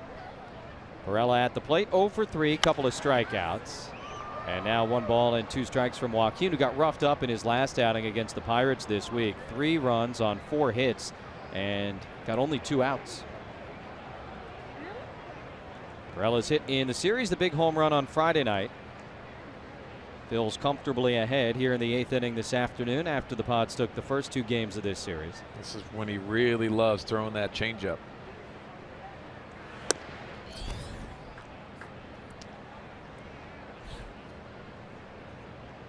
Benoit began his big league career back in 2001 with the Rangers.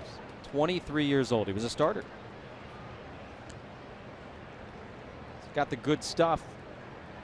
Generally likes to take his time out there. And the 2-2 to Perella is fouled back. After this at bat, I'm going to share some video with you that has been going around social media. It's this 3-year-old from San Marcos.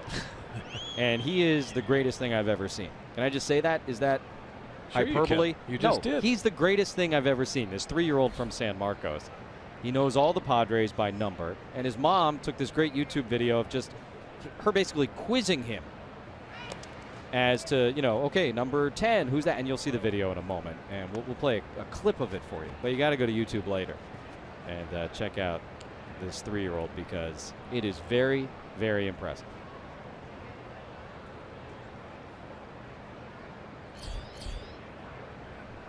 Spangenberg, then Hedges due against Benoit here in the 8th inning.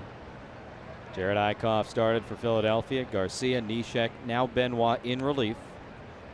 Padres have used 2 relievers after Trevor Cahill went 5.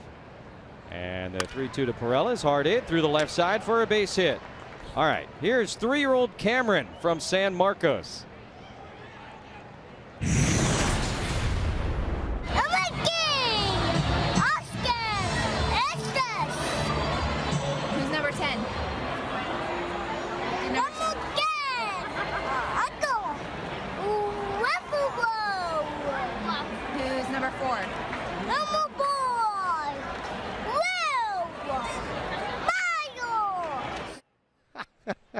Oh, Cameron, we love you, man. That is awesome. That is great video. Renfroe. We've been saying it wrong all along. Yes. Who knew? Cameron knew. 0-1 to Corey Spangenberg. Cameron, thank you for being a huge Padre fan, and thank you for that video. I absolutely love that. That's why that makes this game so great. Mom Sonia took the video. Definitely type it into YouTube when you get a chance. I mean, he'll go through the whole 40-man roster. Next up, he's just got to learn the Chihuahuas. Cameron, who's number 4 in El Paso? I mean, it's incredible. He's 3 years old. I don't know any 3-year-olds, I'll be honest. So I don't really have much to compare him to, but I can't imagine many 3-year-olds can knock off baseball rosters just by being given the number on the back of the Jazz uniform. So good. 2 balls and a strike to Spangenberg. So you're saying your son doesn't have the roster down yet? No, definitely not. He'll be 16 months later. We're still working on doggy and dada. Yes. It's about the extent of the vocabulary right now. A couple words here and there. But no, he does not know Hunter Renfroe yet. That was so cute. Just the break's coming up. What you got planned? Gonna lay low. What, like, here's the thing. I was talking to some of the Philly people before the game. Oh, what are you doing for the break? And he goes, never mind. You live in San Diego. And I was like, exactly. Why am I going to leave San Diego in July to go somewhere else? So I'll be at home, just, recharge the battery a little bit, relax, family time. What about you? It's a nice destination to go back to San Diego. Looking forward to that. Benoit punches out Spangenberg, one away, and you can check out the latest installment of Padres POV presented by Nissan as we head back to Jolice Chassin's roots. That is today after an all-new Inside San Diego Sports. One out for Austin Hedges with Pirela at first base. Jess, I will be going to the beach. Very nice. Not to be sunning at the beach, but I'll be going down to watch my daughters play volleyball. I'm looking forward to it. I always get the results, but I don't see them too many times. Looking forward to watching them play. Definitely good family catch-up time. Andy Green said same thing for them. Spend some time with his daughters and his wife. His schedule makes it tough on the families, and a big thank you to all of ours for dealing with it. And I think I can comfortably speak for all of us, players, coaches, staff, broadcast teams. We appreciate the patience that is shown back home. From our better halves. Much, much better. In every case. No balls and 2 strikes to Hedges. It's a great game we get to be a part of, and putting your piece in, being able to watch the consistency the game of baseball brings. There are some tough times being away from family that you really can't wait for the All-Star break and being able to share those times.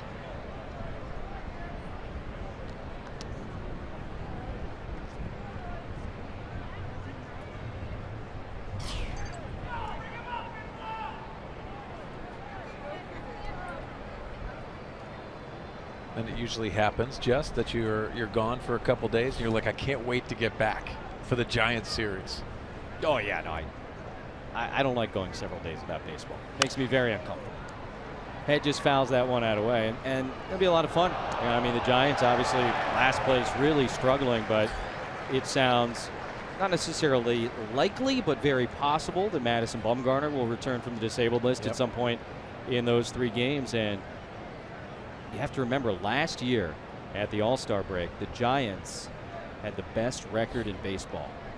And then they came to San Diego to start the second half, and the Padres swept them 3 straight.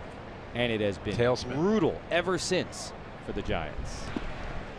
That one skips away from Rupp, but no chance to advance for Pirela. Yeah, it's been reported that if Madison Bumgarner does come back, it seems like that Saturday, the 15th, is when he is going to possibly throw. That would still be a boost for the Giants. It's been a very difficult year for Bruce Bochy and his club. I'd say they'll be interesting to watch at the trade deadline. They've got some attractive pieces, I would imagine, for other contending teams, but they're not necessarily going to tear the whole thing down if they still think they're in their window, and I would imagine they do. Hedges fouls another one back. As for the Padre pitching coming out of the break, Andy Green has said he's going to line it up the way he did in this series. It'll be Richard, Chassin, and Cahill against San Francisco, and that just gives you a little bit of extra rest for those younger guys, Lamet and Perdomo, because as we talked about with the Rule 5 picks, the position players, for these young pitchers, if you can buy them an extra couple of days here and there, that can make a big difference over the long haul. Yeah, you try to create those scenarios where you can limit some of those starts and limit those innings and try to be creative.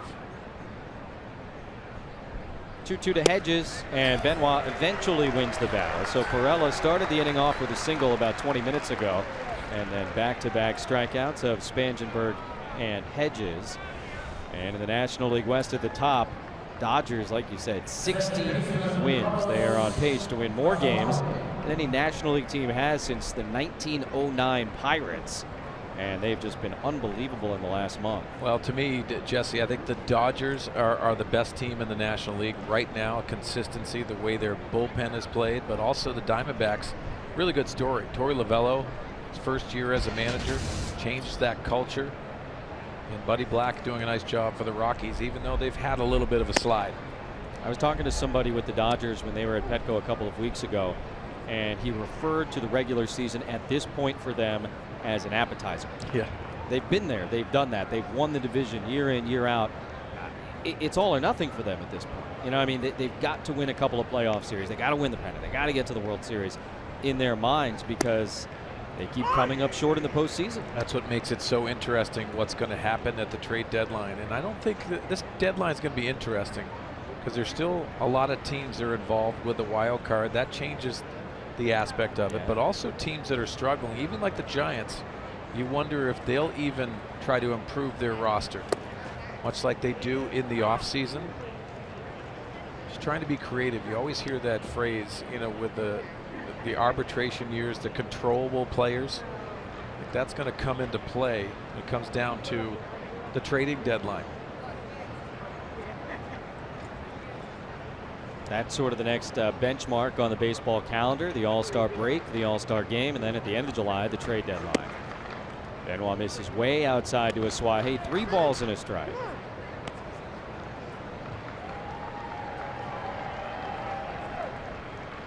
Baseball really is one of those sports because of the length of the season. You have those benchmarks, and you got opening day during the regular season, and then kind of Memorial Day feels like one. 4th of July, All-Star break, trade deadline, eventually Labor Day. Suaje pops it up. That should end the top of this inning. And the catch made at second base by Ty Kelly. Go to the bottom of the 8th. Phils leading by 7.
San Diego presents Padres Baseball, brought to you by Petco, where the pets go.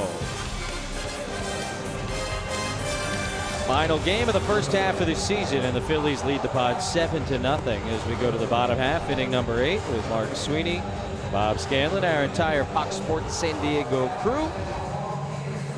Jose Torres, the left-hander, on to throw here in the 8th inning, and another guy, great story in the first half, 36 appearances coming into this one, and kind of like Craig Stammen, really earned this opportunity in spring training. Yeah, and he's really pitched well at times with his fastball when he commands the ball so well. Just an added lefty that I think is still developing in the game, but nice piece to the bullpen. Big Tommy Joseph, first baseman for the Phils, leads it off, goes after the first pitch on the backhand. Spangenberg loses the play, and Joseph will reach to start the bottom of the 8th inning. Of course, made a couple of nice defensive plays over there, as has the Philly third baseman Maikel Franco, but this one gets away from him. Yeah, it looks like a play that he has to make on that going across. Just a reactionary, but you think about the plays being made. It's a reactionary play down there, and that ball, your feet continually have to move. Error on that play to Corey Spangenberg. First of the series committed by the Padres, although they did err 3 times on Thursday in Cleveland.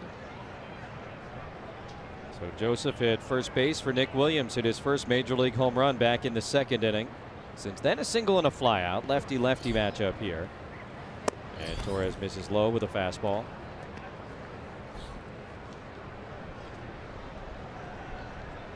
Another guy that we've seen used in different roles in the first half of the season. But in the last, I don't know, maybe month or so, it seems like Padre bullpen has sort of settled in and everybody has a sense of what their roles are. And we have seen things moved around, you know, based on circumstance and availability, all that usual stuff. But whether it's Mauer or Quackenbush or the all-star Brad Hand, Brian Buchter, you pretty much know where you're going to be if you're one of those guys now. Yeah, and those roles could change too, because there's a lot of teams that are out there looking for bullpen pieces, and there's going to be some scouts definitely looking at the Padres. Brad Hand is one of those guys that's been mentioned. Obviously an all-star. Great salad. Now, you like that or the Bob Scanlon blonde hair from Well, I'm the going to go 80s? Scanman because he's on our club.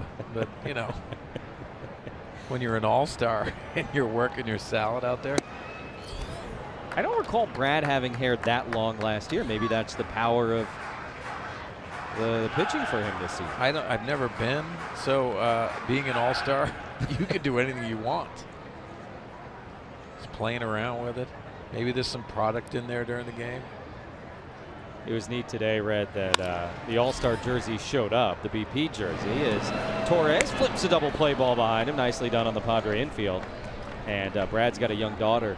And so when baseball sent the batting practice all-star jersey for him to take to Miami, they also sent a little one for his little girl. I love that because he's going to have all kinds of family. He has a house just an hour away from where they're playing the game, and it's going to be great for Brad. I'm super excited for him, that opportunity. He has earned it. He is definitely an all-star, and right now, hopefully he's in a big part of the game and he gets some punch-outs. So now 2 outs and the base is empty for Odubel Herrera. He's got one of the 6 Philly home runs that came his last time up. Goes after the first pitch from Torres and fouls it away. At the beginning of the afternoon, Marky gave us the keys to the game. Let's revisit them. What do you say? Well, listen, we were hoping that Trevor Cahill was going to be a little bit better. Only 3 more pitches than the last time. The home run ball bit him today and then finished with a bang. Unfortunately, the Padres did not have the offense to support today. 14-9 record the last 23 games. It's a pretty good stretch.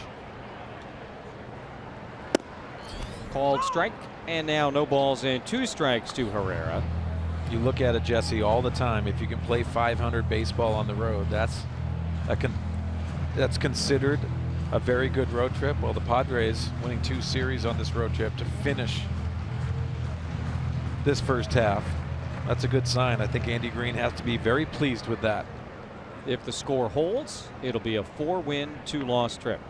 And like you said, anytime you go on the road over 500, you got to be happy. Margot, long way to go, but he's got the wheels to do so. He does. And Herrera flies out. We'll go to the 9th. Last chance for the Pods, down 7.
Stars of this series will open up on Friday night as the Padres picked up a 4-3 win here in Philadelphia. Austin Hedges hit a home run his first time up, a home run his second time up, and then the big sac fly to win the game. And then yesterday, 2-1 Padre victory. Starting pitching was great, bullpen was great. And today, our Carl's Jr. star of the game, the Philadelphia shortstop Freddie Galvis, 2-run homer in the third inning, and then his second, going back-to-back with Altair in the seventh. Same spot, just a little bit lower, as he has hit 2 of the 6 Philadelphia home runs this afternoon against the Padres. Last chance to dance here in the first half, and the Philly closer Hector Neris going to come on and get a little bit of work in. He was the losing pitcher on Friday night as the Padres rallied against him. Spangenberg got the leadoff hit. Suaje, the great at bat, to single Spangenberg to third, and then the Hedges sac fly. So a non-save situation, obviously. And Eric Ibar goes after the first pitch, sends it towards the left field corner. That is going to get down for a fair ball. Ibar was not running. Now he's going to try and get to second base, and he will. Eric was about, 20, 30 feet away from home plate when that ball bounced down. I don't know if he thought it was a foul ball or what, but he gets to second base. It's his second hit of the day. Well, watch the contact. He has no idea where it is. And he's only a couple steps out of the batter's box when it hits inside that line, and then easily sliding into second base is Eric Ibar for the double. So the Padres not going quietly here in the ninth inning against Neris. Ibar aboard safely for the third time today. A walk, a single, now a double. And the number 8 hitter, Matt Caesar, stands in against Neris. We've talked about it a lot this year. Closers in non-save situations. That was the deal for Neris pitching in a tie game on Friday, and the Padres got to him. And here, with a 7-run advantage, hard hit contact from the first guy he faced. Well, Jesse, you go back even a couple years ago, and I don't think the closer, Craig Kimbrell, for the Padres liked those scenarios either. The ERA rose. It's just a different scenario. They try to, don't have the intensity maybe. And they like those 1-run games. It's when they pick it up. Why it makes it so unbelievable how they do their job. Caesar lays off a changeup low. 2 balls and no strikes. Neris has really remade himself the last few years. We talked a lot on Friday about the split-fingered fastball. He didn't used to feature that. He threw a lot of them in the first night.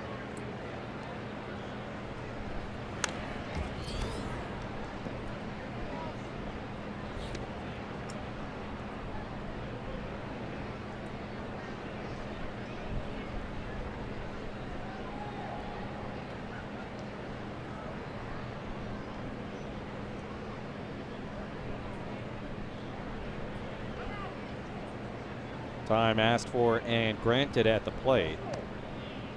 Neris, like Benoit before him, takes his time out on the mound. I was reading yet another article today about pace of play procedures and stuff that might be coming to the big leagues, and it now seems like the leading prediction for next year will not only be pitch clocks, but a legitimate limit on the number of times a catcher can go out and speak with a pitcher, whether it's over the course of an inning or a course of a game. I thought you were going to say you read the article in between pitches. I could have. Matt Wieters, 4-time All-Star catcher with the Nats now. He was one of the guys asked about those meetings between catchers and pitchers. And he had an interesting take, and really not one I had heard from anybody else previously, which was that if that does become a rule, it's going to reward basically those pitchers and catchers who are on the same page. Yes. And those pitchers who do their homework. And I think his implication was a lot of catchers do a lot of babysitting. That one served up the middle. Kelly can't get there. It's into center field. Ibar will be held at third. But after the double by Ibar, a single from Caesar, and the Padres have runners on the corners and nobody out. Well, with that line drive, I think Eric Ibar had to freeze a little bit, make sure that got into center field. Watch Eric Ibar read this ball. With that line drive, you got to make sure it's passed. Once he realizes that, Glenn Hoffman jacks on the brakes, the third base coach. No need to run into outs with this big of lead. Yeah, it's going to take a pretty big rally, so no reason to push it on the front end. And Hector Sanchez will pinch hit for the pitcher Torres. He has 3 pinch hit home runs this year, and he takes in the dirt 1-0.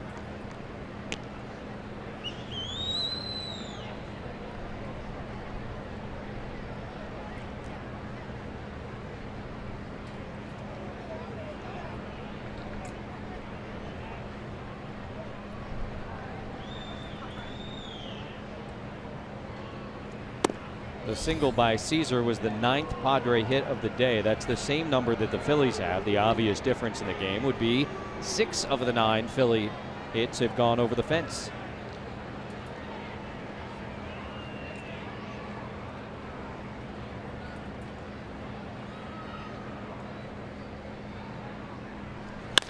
Hard hit out to right field. Altair is there, and he makes the catch. That'll get 1 home. Pinch hit sacrifice fly from Hector Sanchez. Caesar stayed at first base as Ibar checks in. Padres will not be shut out this afternoon. Well, Sanchez had good sound off the bat, but also he had a little bit of top spin. Really good approach on that 2-0 fastball.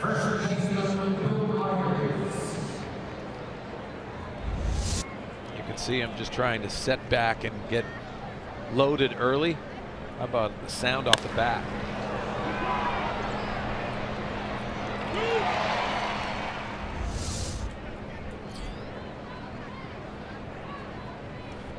Leadoff man Will Myers singled his 2nd at bat today, and he takes a fastball low from Neris. Will leading off all 3 games. First time he has done that this season, led off at all. Did it a couple of times last year, pretty consistently the season before that. Andy Green mentioned that that was the year he was the Diamondbacks' 3rd base coach, and he saw Will have success leading off against the D-backs. So it was all kind of in his head. He'd been sitting on it for a few days and decided to pull the trigger here in Philadelphia. And just trying to unlock him, as they say. Well, I'll be honest, Jesse, when you're Will Myers, and yes, you need a difference, but he needs to be in the middle of the order. I think that's where he is going to be predominantly. If you look at the way the contract sets up, he has to be one of those middle of the order bats. Yes, once in a while, but I would say after the break, he's probably going to go back into that 3-hole. Everything has been down, and now 3 balls and no strikes. So Will swinging away on 3-0 earlier in this game.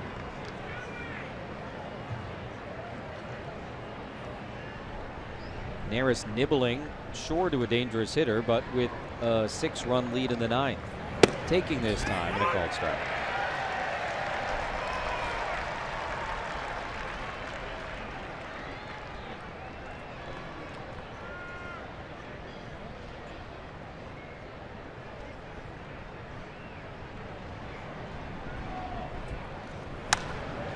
Now the count fills up, 3 balls and 2 strikes.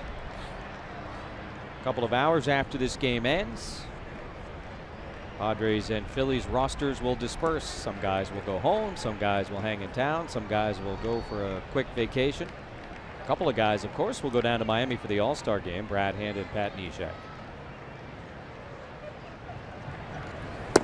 Ball 4 to Myers, and again the Padres have 2 on here in the 9th inning against the Philadelphia closer.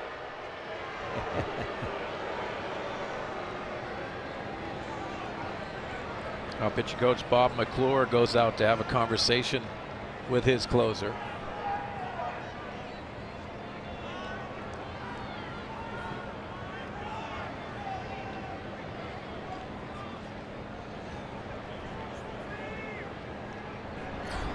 Phillies have to have action now in the bullpen. Mark Leiter Jr. up and throwing.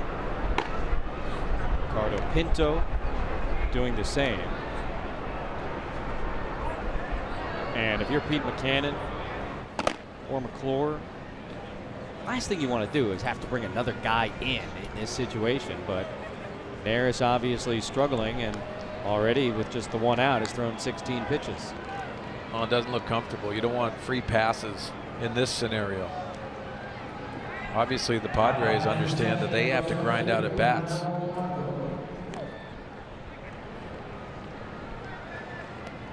Manuel Margot been aboard twice today.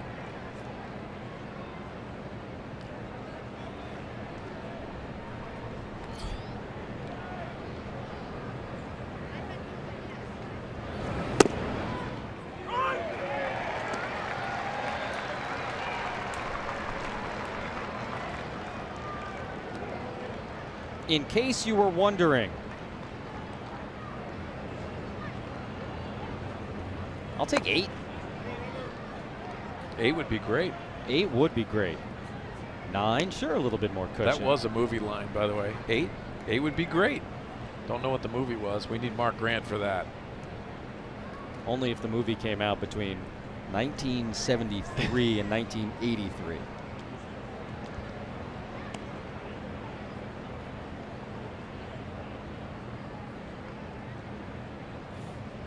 1-1 to Manuel, and a grounder, third base. Franco gets down. They'll get the 1 out at second, and that, of course, would be all with Margot running. So Myers off the bases, Caesar to third, and now Neris 1 out away from finishing this thing off.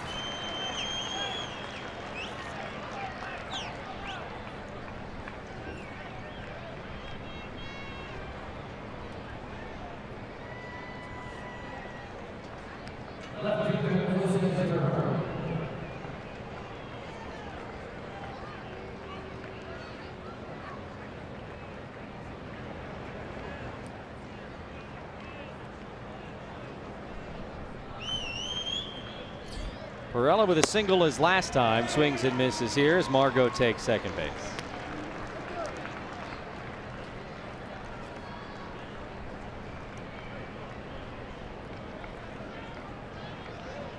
Padres will go into the first half, or excuse me, into the second half, having had a winning road trip, and they will open up the second half at home on Friday night against the San Francisco Giants. Perella hits that one in the air left field. Williams makes the catch. The ball game is over, and the Padres will head into the All-Star break on the heels of a 4-2 road trip to Cleveland and Philadelphia. Padres Live, the postgame show is next. Mike Pomerantz standing by.